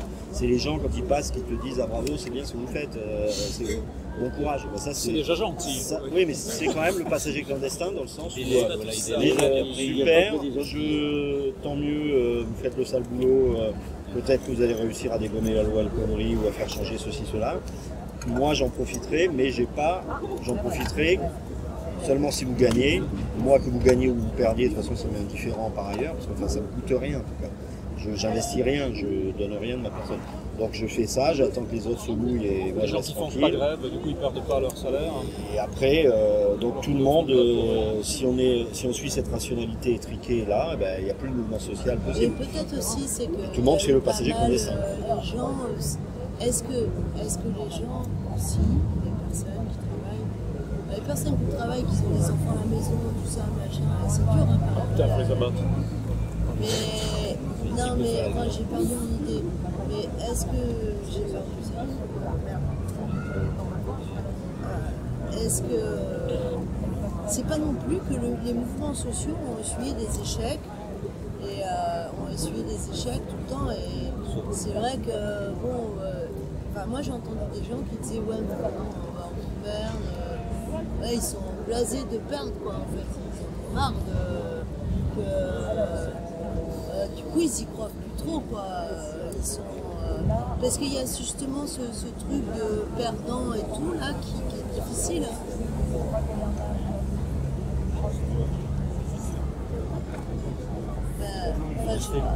De toute façon, on n'est pas tous, parmi les choses qu'on a pu se dire, on n'est pas tous à égalité dans la capacité aussi à participer. Effectivement, enfin, tu peux avoir des conditions personnelles, etc., qui s'y prêtent plus ou moins. Et bon, moi j'insiste plus sur les aspects collectifs, parce qu'on est dans quelque chose qui est collectif. Voilà, il y a quand même cette perception de qu'est-ce que ça me coûte, qu'est-ce que ça m'apporte. Et donc, c'est aussi psychologique, hein, c'est le renoncement, la tendance, la propension à renoncer. Aujourd'hui, elle est tellement diffusée que de toute façon, ça rentre aussi dans ton bilan. Tu vas avoir tendance à surestimer les coûts et à minimiser finalement les gains qu'on peut obtenir et donc à t'abstenir. L'abstention, ça devient le raisonnement rationnel, entre guillemets. Et c'est qu'une rationalité. Et cette rationalité-là, c'est ce qu'on était en train de... Moi, c'est ce que j'essayais de proposer à travers l'atelier. On peut quand même la discuter, d'une part, on peut la faire bouger.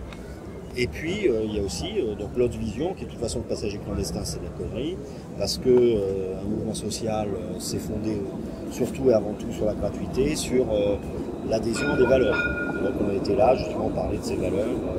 Et là aussi, c'est pareil. Une fois qu'on a dit ça, on n'est qu'à la moitié du chemin, pratiquement, parce que je pense que du point de vue de ses valeurs et de ses capacités, etc., il faut réintroduire justement, enfin, l'articuler avec les notions de classe sociale. Donc je pense que si aujourd'hui on a tellement de difficultés collectivement à prendre ses décisions correctement, ne pas adopter ses comportements de passagers clandestins, etc. Mais c'est entre autres parce que les identités de classe, elles sont brouillées. Les classes moyennes, c'est un truc vachement compliqué. Où, et alors, vous avez réfléchi sur les valeurs qui peuvent rassembler. On n'a pas trouvé les valeurs. De toute façon, les valeurs, même moi, on peut se poser la question des valeurs de Nuit debout et dans quelle mesure elles sont susceptibles de susciter de l'adhésion. À mon avis, des valeurs existent. Il y en a spontanément, on le sent.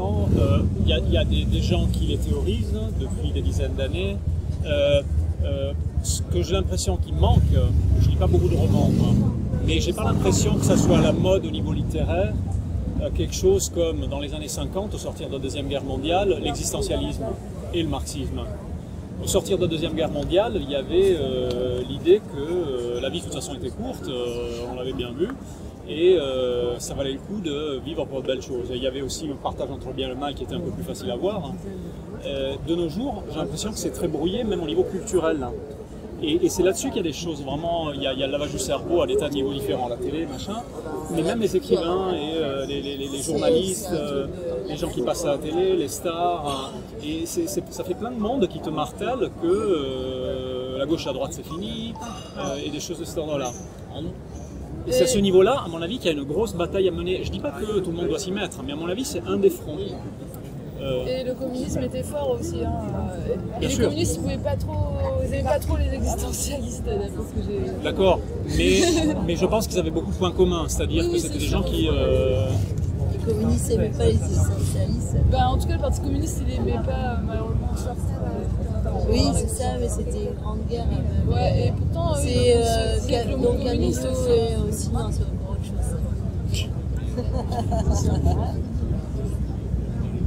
Ça faisait pas assez sérieux. Je sais pas si je peux vous interrompre 2 minutes ou pas.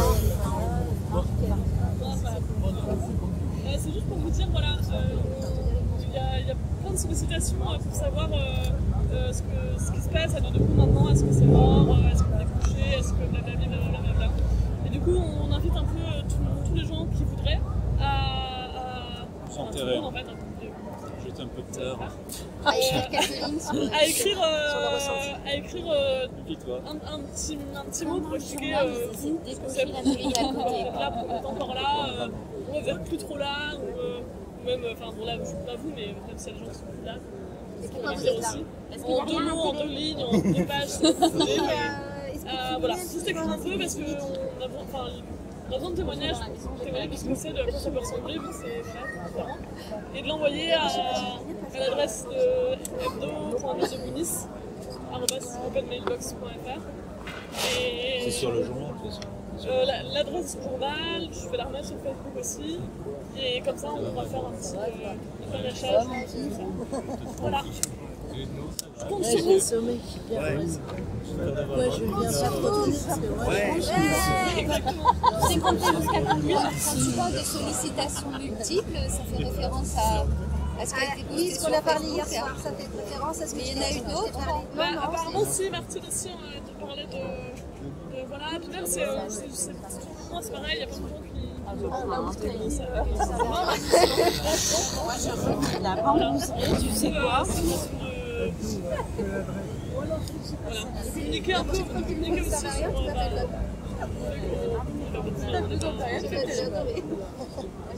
À mon avis, la priorité, c'est de ne pas se laisser atteindre par ce poison. C'est le poison qui est envoyé.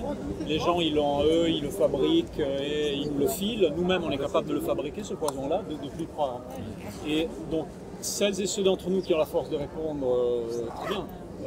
Mais à mon avis, je parle vraiment de mon jugement politique. Le truc politique en ce moment, c'est de ne pas se laisser atteindre par ça. C'est-à-dire, mais on peut se laisser atteindre si on commence à rentrer dans les méandres en discuter. De mon point de vue, pardon, je suis borné. C'est aberrant, c'est pas comme ça. C'est aberrant au vu que le monde n'a pas changé. Le seul truc qui a changé, c'est que la loi El Khomri est en train de passer. C'est tout. Le seul truc qui a changé. Le monde n'est pas en train de changer. Le mouvement il s'essouffle, ouais, ben les gens ils veulent gagner tout de suite, ils gagnent pas tout de suite, ils s'en vont. Il faut être vraiment très résistant pour tenir en minorité. Mais donc Répondre, ça va, mais à mon avis, gros danger, grosse peau de banane, si on commence à rentrer dans la tête de ces gens. Parce que c'est des gens qui sont pleins de poison dans leur tête. Mais là, l'idée, c'est pas rentrer dans leur tête, c'est justement répondre. D'accord. Répondre juste de façon. Non, mais je dis parce que le mec, j'ai lu son truc, je me suis posé la question de lui répondre, et au bout d'un moment, je me suis dit, j'ai mieux à faire. À la base, c'est pas une réponse effectivement à machin. On ne demande pas une réponse. Chacun met ce qu'il a envie de dire. Si quelqu'un a envie de répondre, parce qu'il peut faire répondre à quelque chose, il peut. Mais l'idée à l'essence, c'est juste là de dire que les gens disent très personnellement ce pourquoi ils sont sur la place ou en train de faire des actions. Voilà. C'est vraiment pas une réponse à une critique, une justice. Non, rien. On a envie que les gens s'expriment. Voilà, ma réponse à moi consiste à laisser entendre, peut-être à tort, que répondre à l'adversaire, des fois, c'est déjà lui donner un peu raison. Voilà, bon. Et puis on ne peut pas répondre à l'adversaire. Et là, en termes... L'idée, nous, c'est plutôt justement d'être porteur de ce pourquoi les gens continuent à. Bon, à mon avis, beaucoup plus exaltant, c'est le projet de télé qui va débuter dimanche prochain. La télé pourrait avoir le même genre de reportage et de demander aux gens. Je sais pas, les micro-trottoirs, c'est Bon, le vieux crouton que je suis me permet de nous dire danger. Non, mais danger à rentrer dans la tête des gens découragés. C'est pas des adversaires, c'est des témoignages. C'est juste Politiquement, pour moi, moi aussi, c'est un adversaire. Quelqu'un qui se décourage, c'est quelqu'un qui. Mais non, mais là, on ne voit pas tout qui se décourage. Peut-être que ce témoignage-là, c'était ça, mais il y a aussi des gens qui simplement demandent, en fait. D'accord. Et au contraire. Le témoignage que j'ai lu là, moi, il m'a foutu le cafard. Mais après, il y a des gens, enfin, moi, c'est demander à moi, c'est si tu as envie de dire aux gens, si vous avez envie de savoir, vous avez qu'à venir, tu as le droit de me dire. Mais voilà, je l'ai dit. Voilà, le truc, c'est. Le meilleur moyen de le savoir, c'est de venir. Si vous voulez savoir ce que deviennent les debout, venez voir. Lisez les comptes rendus d'atelier, lisez les comptes rendus d'action, allez voir les vidéos d'action. Non, mais nous, au-delà de ces questionnements, on trouve intéressant que les gens s'expriment sur le fait que voilà, ils viennent sur la place, ils continuent à discuter, à faire des choses. Non, mais moi, c'est bien de continuer. Depuis le début, on fait ça, en fait, non? Non, mais moi je dis, il est à Cannes, il ne peut pas venir. Pourquoi on ne va pas à Cannes, lui montrer ce que c'est, et puis voilà, il aura la réponse. Pardon? Comment on a... Il est à Cannes, il ne sait pas ce que c'est, pourquoi on n'y va pas, et puis comme ça il saura, et puis voilà. On fait un charter et puis voilà, plutôt que de répondre, il verra, ça sera encore mieux. Mais là, on va dans c'est particulier. Non, mais c'est pour l'article. À chaque fois qu'il y en a un qui pose la question, on y va. En fait, alors, moi je voudrais juste signaler que Delphine lui a demandé si on pouvait publier sa question sur le Gary, sur à quoi nous on répond oui, bien évidemment. Mais l'idée de demander aux participants de donner leurs sentiments, il est antérieur à cette idée de publier sur le Gary. Donc ça n'a rien à voir en fait. Maintenant, personne n'est obligé non plus. Nous, c'est intéressant de donner de la matière aux gens qui se réunissent pour de bonnes raisons. Voilà. J'ai beaucoup écouté Julie, j'ai beaucoup écouté Jules, j'ai beaucoup écouté qui vont me dire. Et il y a un moment où... Moi, je trouve ça intéressant quand même d'expliquer aux gens qui sont démotivés pourquoi est-ce qu'on continue, qu'est-ce qu'on continue à faire, convergence idéologique, etc., que c'est important, que c'est un travail de longue haleine, pour quelles raisons, comment est-ce que ça s'est passé dans le passé, comment est-ce qu'ils ont fait avant pour faire des révolutions, ça s'est fait sur plusieurs siècles, etc. Il faut leur expliquer ça. Dès qu'ils auront compris, non, mais quand ils auront compris, ils cesseront de penser comme ils pensent. S'ils ne comprennent pas, ils ne vont pas nous rejoindre jamais. Moi, je considère qu'il ne faudrait pas tant à ceux qui sont démotivés qu'à ceux qui ne savent pas. Moi, je suis dans un état de fragilité où si je passe trop de temps à écouter ce truc, je finis par me décourager. On répondra à ta place, il n'y a pas de souci. Donc, je souhaite à nombreuses personnes ici d'être dans ce cas de figure, mais je dis méfiance. C'est très difficile quand on est plus sur la place. Parce qu'à force d'entendre 30 personnes qui te disent la même chose, au bout d'un moment, ça rentre. Pour moi, c'est plutôt pour ceux qui ignorent, parce qu'en fait, ils sont plus grands, parce qu'ils sont plus là et qu'ils ne savent rien. Mais non, mais il n'y a pas de réponse générique. Non, c'est pas de réponse qu'on fait. Non, mais même, c'est tellement personnel. Non, mais là, c'est bien. Je crois que, de toute façon, en plus, c'est l'été. Alors, apparemment, la loi M-Combi, elle va passer, c'est ça? Est-ce que. Mais moi, j'ai plus trop suivi la CGT. l'a rappelé. Cela dit, le gouvernement peut tomber, hein. Ça, c'est un truc qui peut arriver à n'importe quel moment. Attends. La CGT, elle a rappelé la différence sur les deux choses. Non, pour d'autres moyens.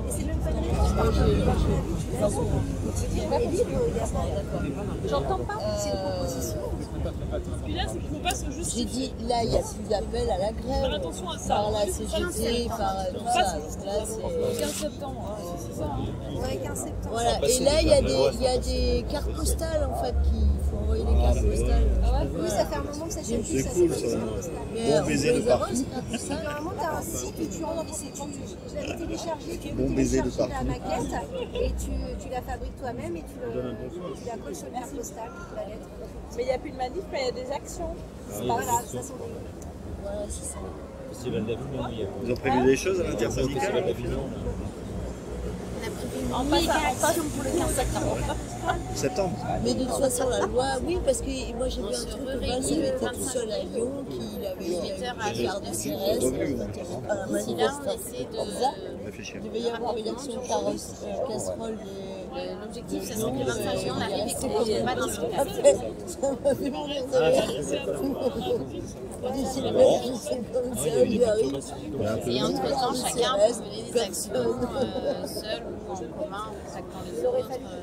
Ce serait des actions l'été, plutôt aller tracter, coller, aller à la rencontre des gens, sensibiliser, on est toujours là. En septembre, on redémarre, leur expliquer, hein, il y a les vacances, on est comme tout le monde. On ne peut pas faire même un péage, on est assez nombreux, c'est l'été.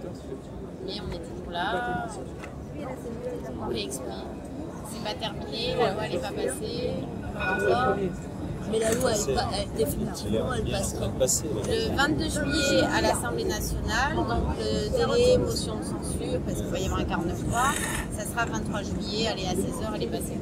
Mais il n'y aura pas les décrets d'application, donc elle ne sera pas encore appliquée. Ah, puis même, on s'en fout, de toute façon, Qui sait qu'il y a des lois article sur du des code du luttes comme ça? travail. Je crois qu'il y a une loi où vous avez pas payé dur et c'est juste au dernier moment.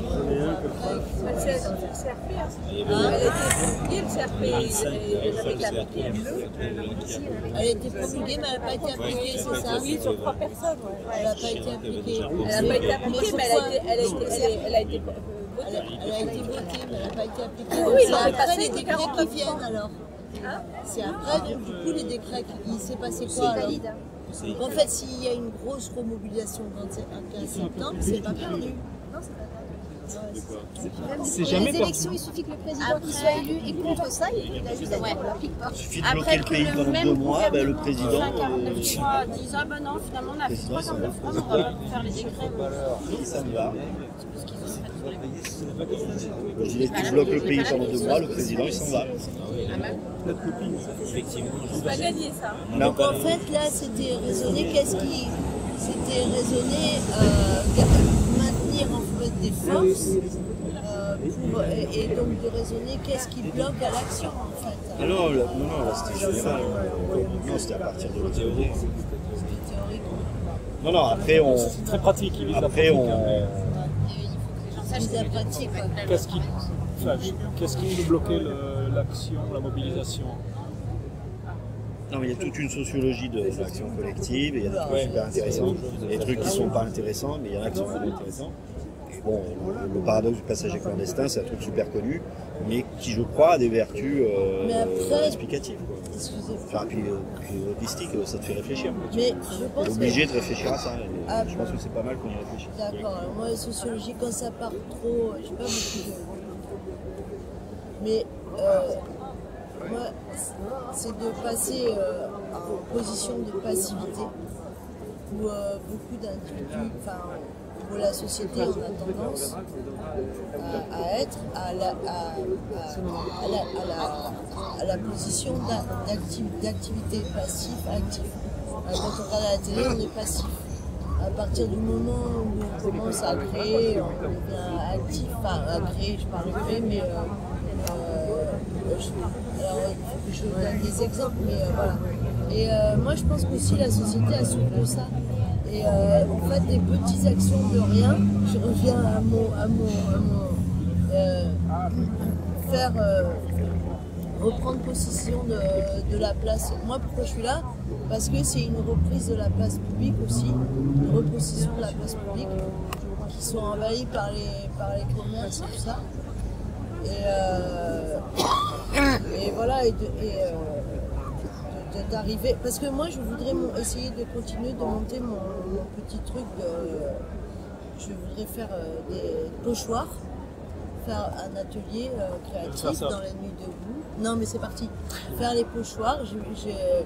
Et en fait, c'est tout bête, mais si tu fais ton pochoir, que tu crées ton petit message, mais ça, j'ai pas inventé, hein, ça a déjà été fait. Tu fais ta petite phrase ou ton petit dessin et tu vas le poser sur des endroits. Alors moi, je vise petit, hein, parce que les grands trucs, ça me... bon, mais sur des petits endroits avec des couleurs, ça, je sais pas, moi, ça vous fait pas ça quand vous marchez, vous voyez quelque chose, qui sort, ça fait quelque chose. Pour celui qui le fait et qui le reçoit, c'est vachement bien. Alors j'ai réfléchi au problème de l'amende, 1500 €, et j'ai fait mon essai. Et en fait, avec de la gouache fine, avec un petit tampon, la gouache, ça reste le temps qu'il ne pleuve pas, mais ça ne dégrade pas. Donc, on ne peut pas nous mettre 500 €. Et si on fait des équipes de deux, tu vois, c'est une manière de percuter aussi les gens. Après, mais les messages qu'on met dedans aussi, c'est pas. Moi, je mettrais plus des messages. Ou alors des prises de conscience, des mots, voilà. C'était pour faire le lien. Ah, mais c'est une méthode qui est extrêmement employée par l'extrême droite. On voit souvent des trucs fachos comme ça, des petits messages disséminés sur des poteaux, des tout petits autocollants collés, identifiés. Ouais, mais ça, voilà. Donc, on irait mettre par-dessus les gens. Nous, on peut le faire aussi, quoi. Nous, on peut le faire aussi sans mettre leur message à eux. Mais après, en solo, il faudrait réussir à trouver une dynamique, mais c'est sur l'action.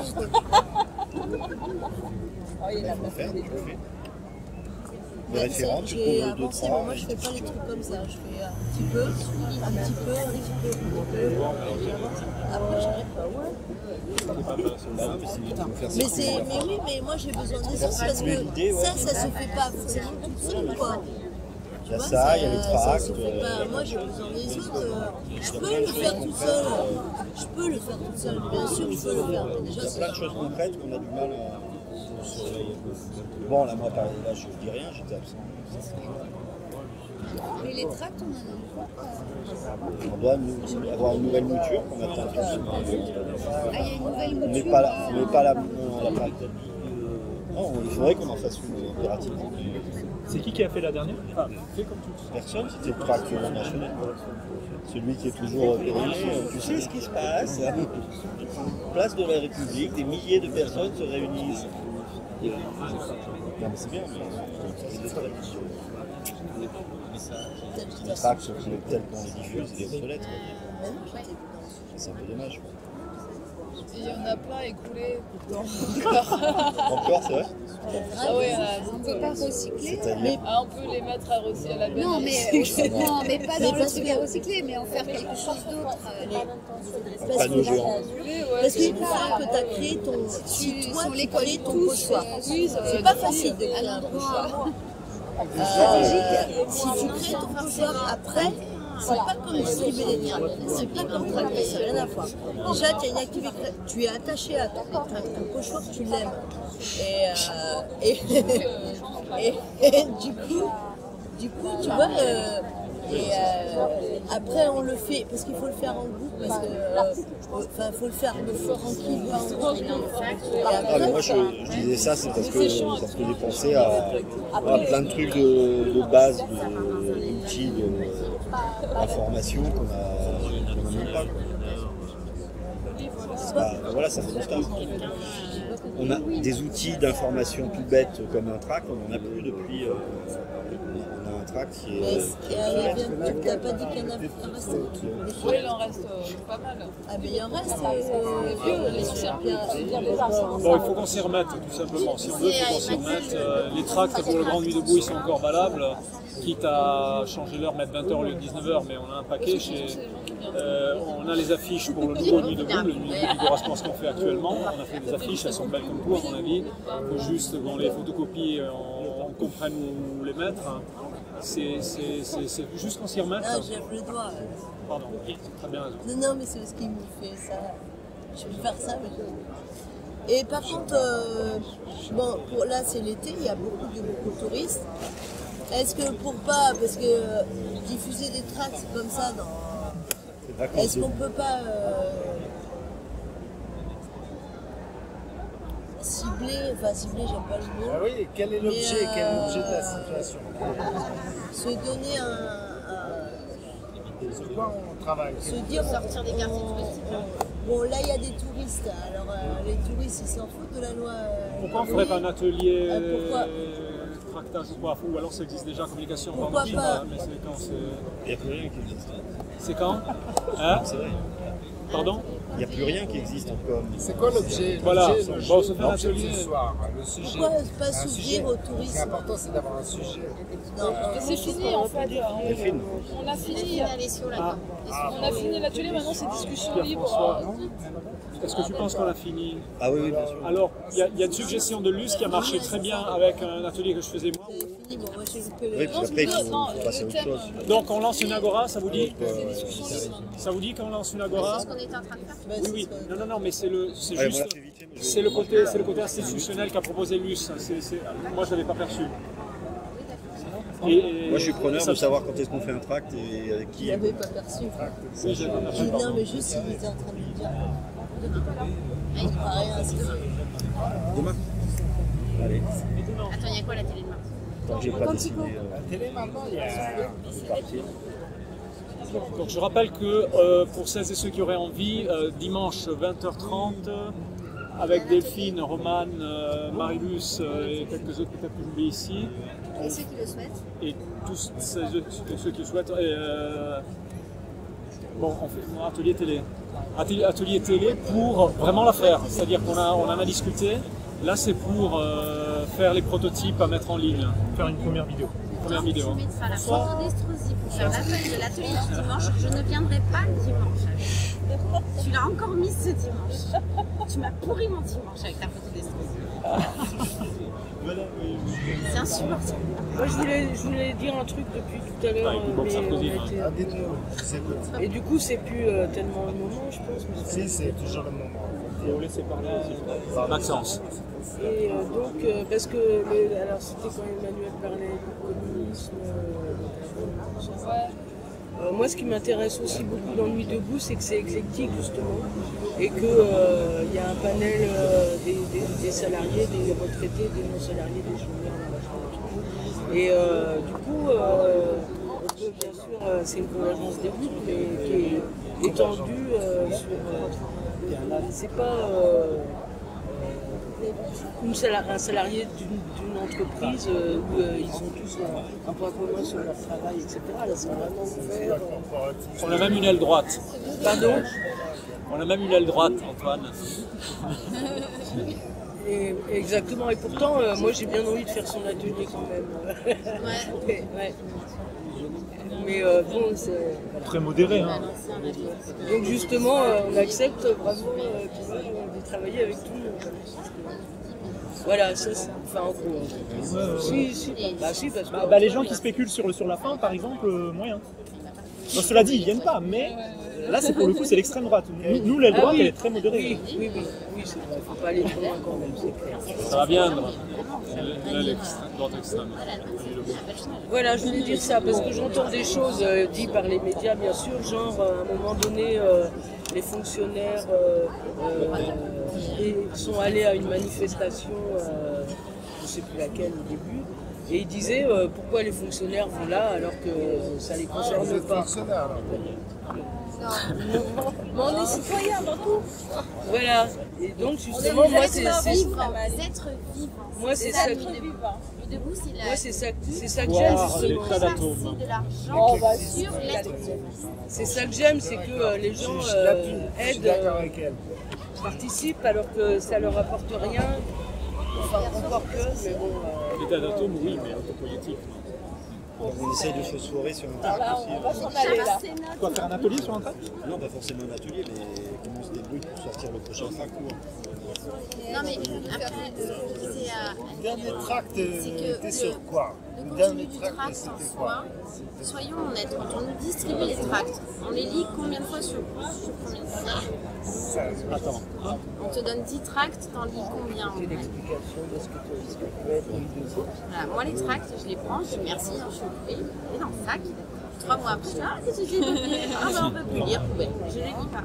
Par contre, l'avantage des tracts, c'est que ça te donne l'occasion d'aller à la rencontre de la personne. Et sans tract, tu vas voir quelqu'un dans la rue, ils se sont agressés. Si tu as un tract, déjà il va dire ah, il a quelque chose à dire, il va le prendre, il va le mettre dans son sac, il va pas lire. De toute façon, ils vont lécher à la poubelle ou par terre. Donc, aller perdre des sous à en refaire tout de suite, pour l'instant, ici, ils ont les vieux, c'est pas grave.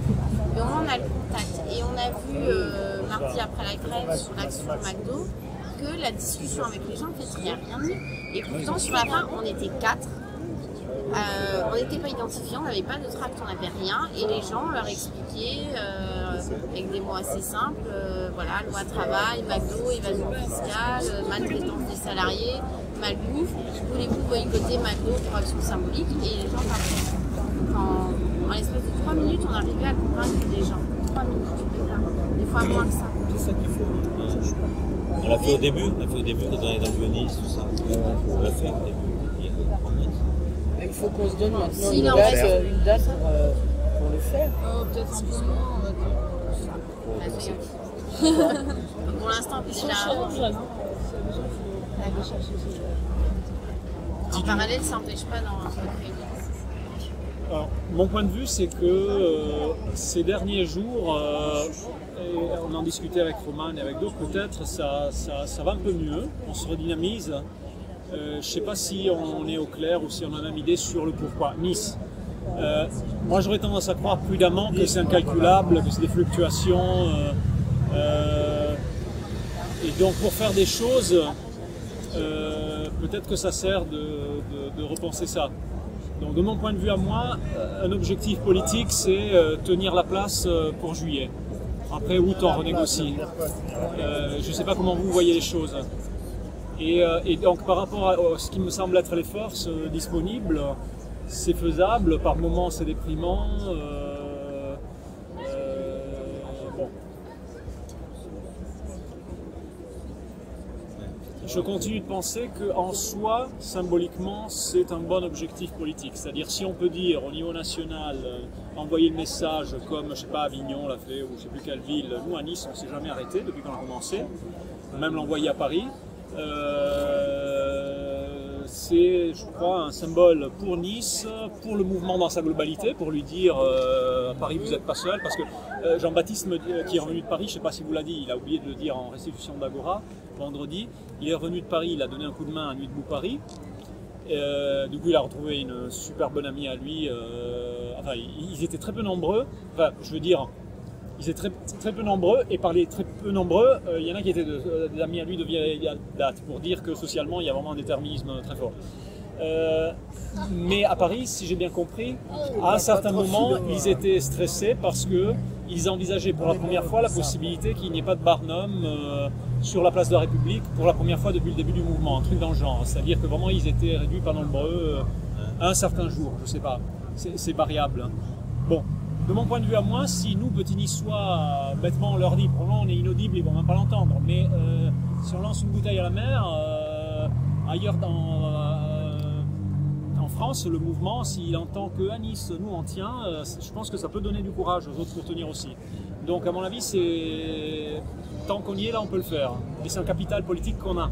C'est-à-dire, on peut se prévaloir de la petite gloire d'avoir tenu jusqu'à présent sans jamais s'interrompre. On aura des retours des autres endroits où continuer à se passer les choses et du coup ça... Et ça va dans le sens d'essayer de déployer nos petites antennes ou de les redéployer parce qu'elles étaient très bien développées avant. Mais petites antennes parce que pour ouais, non, mais c'est d'aller juste leur dire bah oui, bah, nous en fait on est là tous les soirs, on fait les choses tous les soirs. Ça fait longtemps qu'on n'a plus de Barnum et on est malgré tout là tous les soirs. Donc, la télé irait dans ce sens. Parmi les nombreuses idées proposées, il y a celle de l'utiliser vraiment comme un moyen d'échange. Pas seulement à usage, nous, autour de Nice, pour essayer de montrer qu'on est vivant, mais... et ça va dans le sens de plein d'autres choses qui sont faites en dehors de cette place. Le PACA debout, auquel ont été Delphine, Nico Photo et je ne sais pas qui d'autre.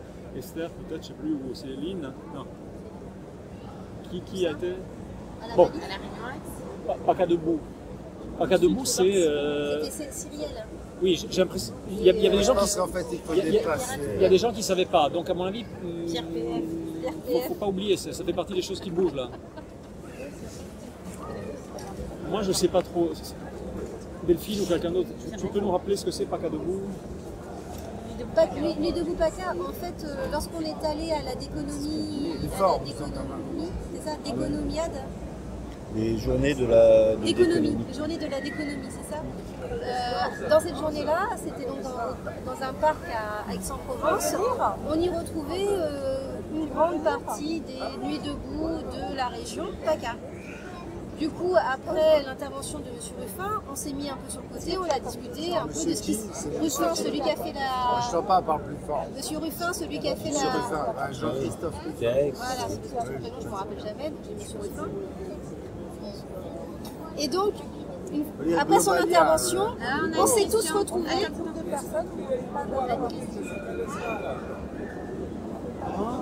On s'est retrouvés et on a discuté de qu'est-ce qu'on pourrait faire en commun pour peut-être faire une force supplémentaire à un mouvement, sachant qu'il y a des mouvements qui se sont faits un peu plus tardivement sur des nuits debout dans certaines villes. Draguignan, ils ont commencé en avril, etc.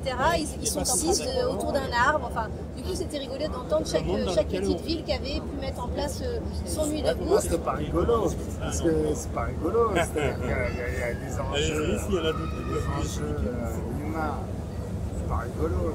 Ce qui était rigolo, c'était le fait de pouvoir le communiquer ensemble. J'ai pas dit que le système était rigolo, j'ai dit que le fait de le parler, c'était rigolo d'être ensemble et d'en parler. Je dis pas que le mouvement de chaque ville est rigolo, je dis que la façon dont on l'a fait, c'est-à-dire on l'a abordé entre nous et j'ai trouvé ça sympa, si tu préfères comme terme plutôt que rigolo, j'ai trouvé ça sympa d'en discuter ensemble.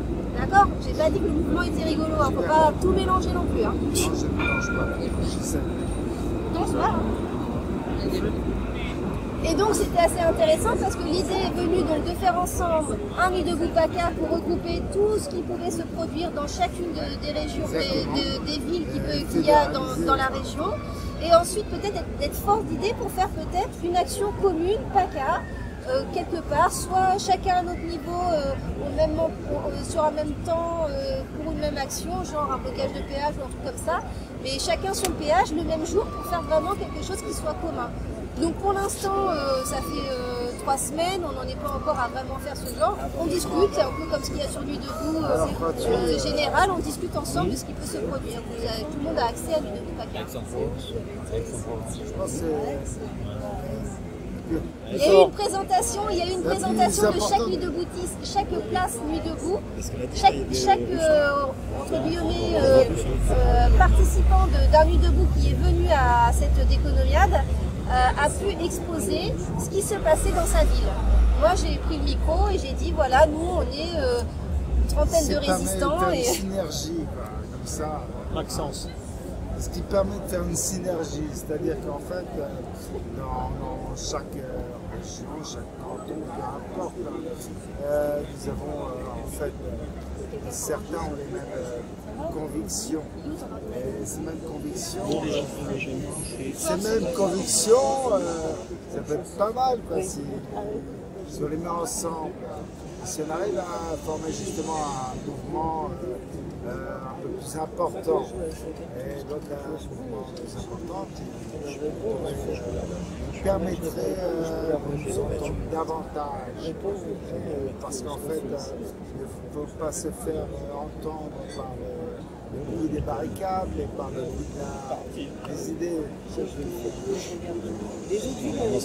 Moi, je vous ai parlé du péage parce qu'il connaît quelqu'un qui bosse chez Vinci Autoroute et qui lui a dit qu'ils avaient peur samedi dernier qu'on débarque sur les péages parce que c'était un samedi chaud, pic de trafic et que...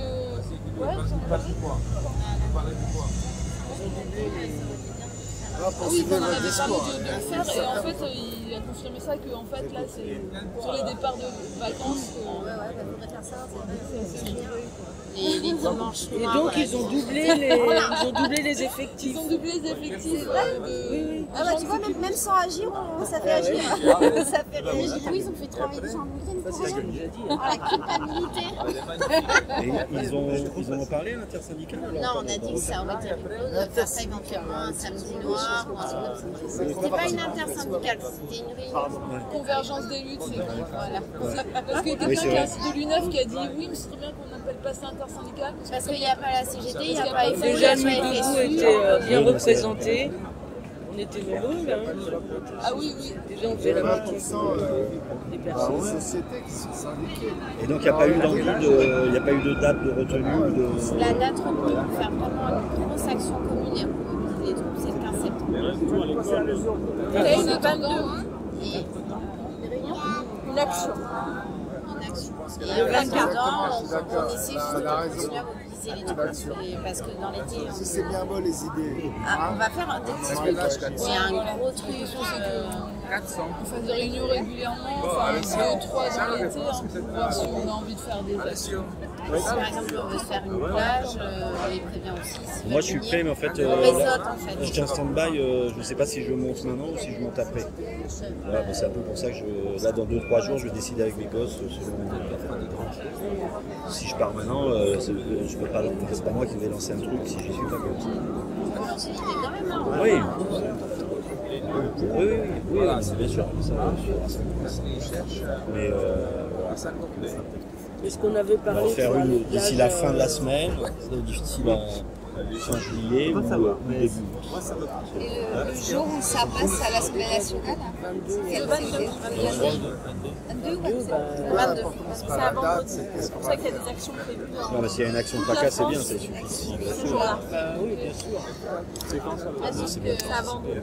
Il n'y a pas d'appel national à la grève. Bon, moi je vais Là, c'est la fierté que je travaille 36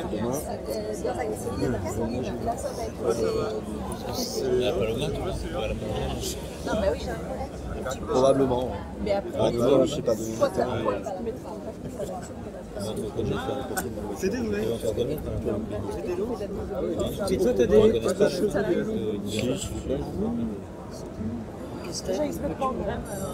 une Honda Accord que j'ai trouvée trop chère. Par contre, c'est vrai que tout de suite ça fait des frais, ça se passe. j'ai reçu un malade quand elles sont chez leur père, c'est pas bon. J'ai pas De toute façon, je fais des affaires en Corse.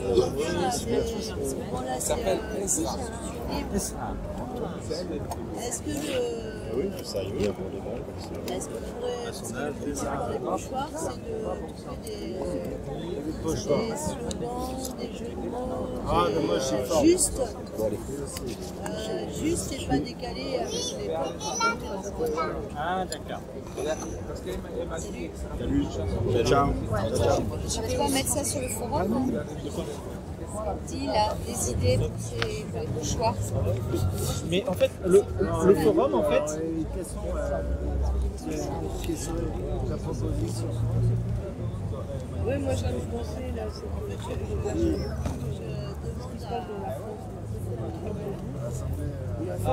juste par rapport au forum, le forum pour l'instant il n'y a personne dessus. Je viens de le lancer là. Forum en fait c'est un espace de discussion. C'est ce qu'on n'a pas pour l'instant. Pour l'instant sur internet on n'a aucun espace de discussion. Si par exemple on veut parler à Nuit debout, on vient sur la place. Mais sur internet, la page Facebook, on ne peut pas parler aux gens de Nuit debout à travers la page Facebook. Oui, mais c'est bien qu'on rester Complètement, mais c'est entre deux séances. C'est juste que ça peut Mais permettre entre aux gens deux qui ne viennent séances. pas d'être un peu aussi dans l'action avec eux. Par exemple, si t'es pas là demain et que demain on parle d'un truc, t'aimerais bien savoir et peut-être pouvoir participer. Et du coup, le forum, ça va nous permettre, à travers le temps, à travers l'espace et le temps, d'interagir, y compris avec des gens beaucoup plus nombreux que peut-être ceux qui viennent, et de les motiver peut-être. Donc si jamais on veut poster des idées, etc., il faut venir. Il n'y a même pas besoin de se créer un compte. On fait, si on a un compte Facebook, on fait juste connexion avec Facebook, et ça nous crée le compte automatiquement, et là on peut participer.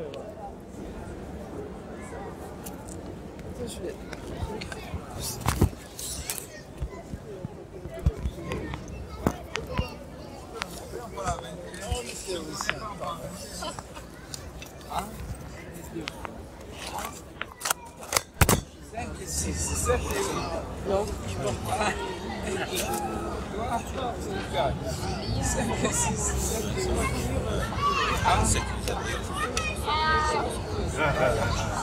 Bah en fait, moi je m'en sers juste, il y a quelques personnes, des amis, que j'avais quand ils sont en ligne, c'est cool, mais c'est surtout que je reçois plein d'informations.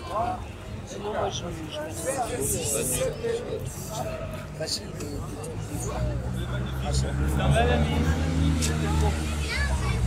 ah bah non, tu es obligé de mettre ton nom.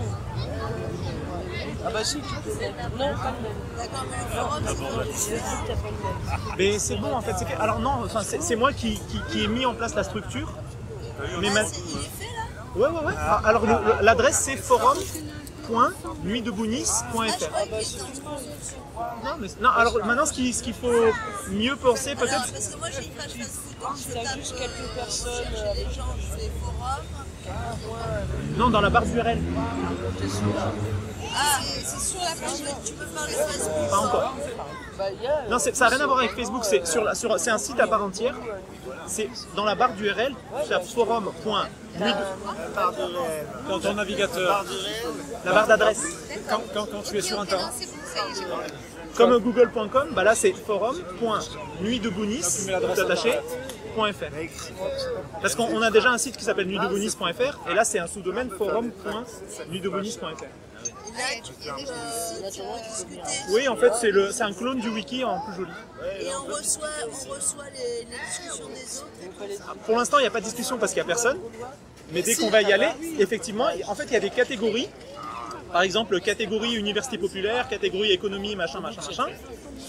Des catégories qu'on doit, à mon avis, mettre en place. Catégorie, je sais pas moi, blabla, catégorie organisation d'ateliers pour ceux qui ont des idées. Faire diverses catégories. Les catégories, elles sont pas tout à fait encore en place. Donc là, c'est une structure en termes de catégories qu'il va falloir qu'on améliore. Et à partir de là, en fait, on peut créer un sujet de discussion et après participer à la suite avec des messages. C'est ça un forum. Facebook, c'est pas ça. Facebook, c'est on poste un truc, surtout si possible, soit une vidéo, soit une image pour que ce soit gros. Et après, on reposte et après ça coule. Le forum, l'intérêt, c'est qu'on peut discuter sur le long terme. Facebook, on peut pas discuter. C'est un partage d'actu. Il y a plein de chats comme ça qui existent déjà. Alors la différence avec un chat, c'est qu'un chat c'est pas persistant. Alors qu'un forum c'est persistant vraiment sur le. Là, moi j'étais sur Rocket Chat. Et j'ai discuté avec des gens de Jidoku de toute la France sur des différents sujets. Bon après, des fois t'arrives, je sais pas combien de temps les gens discutent. Du coup t'es obligé de remonter un peu derrière, un peu plus loin pour savoir le début de la conversation. Mais la différence avec... Quand tu l'ouvres, des fois il te remet à la page où la dernière fois où t'avais... Ce qui était bien, c'est que il te remet à l'endroit où la dernière fois t'avais lu. Donc du coup, des fois t'es obligé de revenir un peu trop loin. La différence avec un chat, c'est qu'un chat, tu parles comme si tu parlais à quelqu'un, tu mets des petits mots, des trucs comme ça. Un forum, c'est des messages construits. C'est vraiment, tu prends le temps d'écrire un message, hop, un message en réponse, etc. C'est pas c'est pas de l'instantané comme un chat.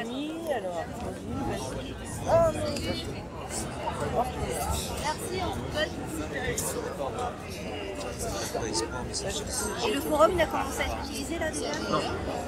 Bah, j'ai envoyé aujourd'hui un message sur la mailing list. Enfin, aujourd'hui, ce soir, quoi. avec... liste.fannis@liste oui, mais je l'ai envoyé vers 7h ce soir. Donc c'est juste avant de venir. Mais j'ai envoyé un message assez long en fait.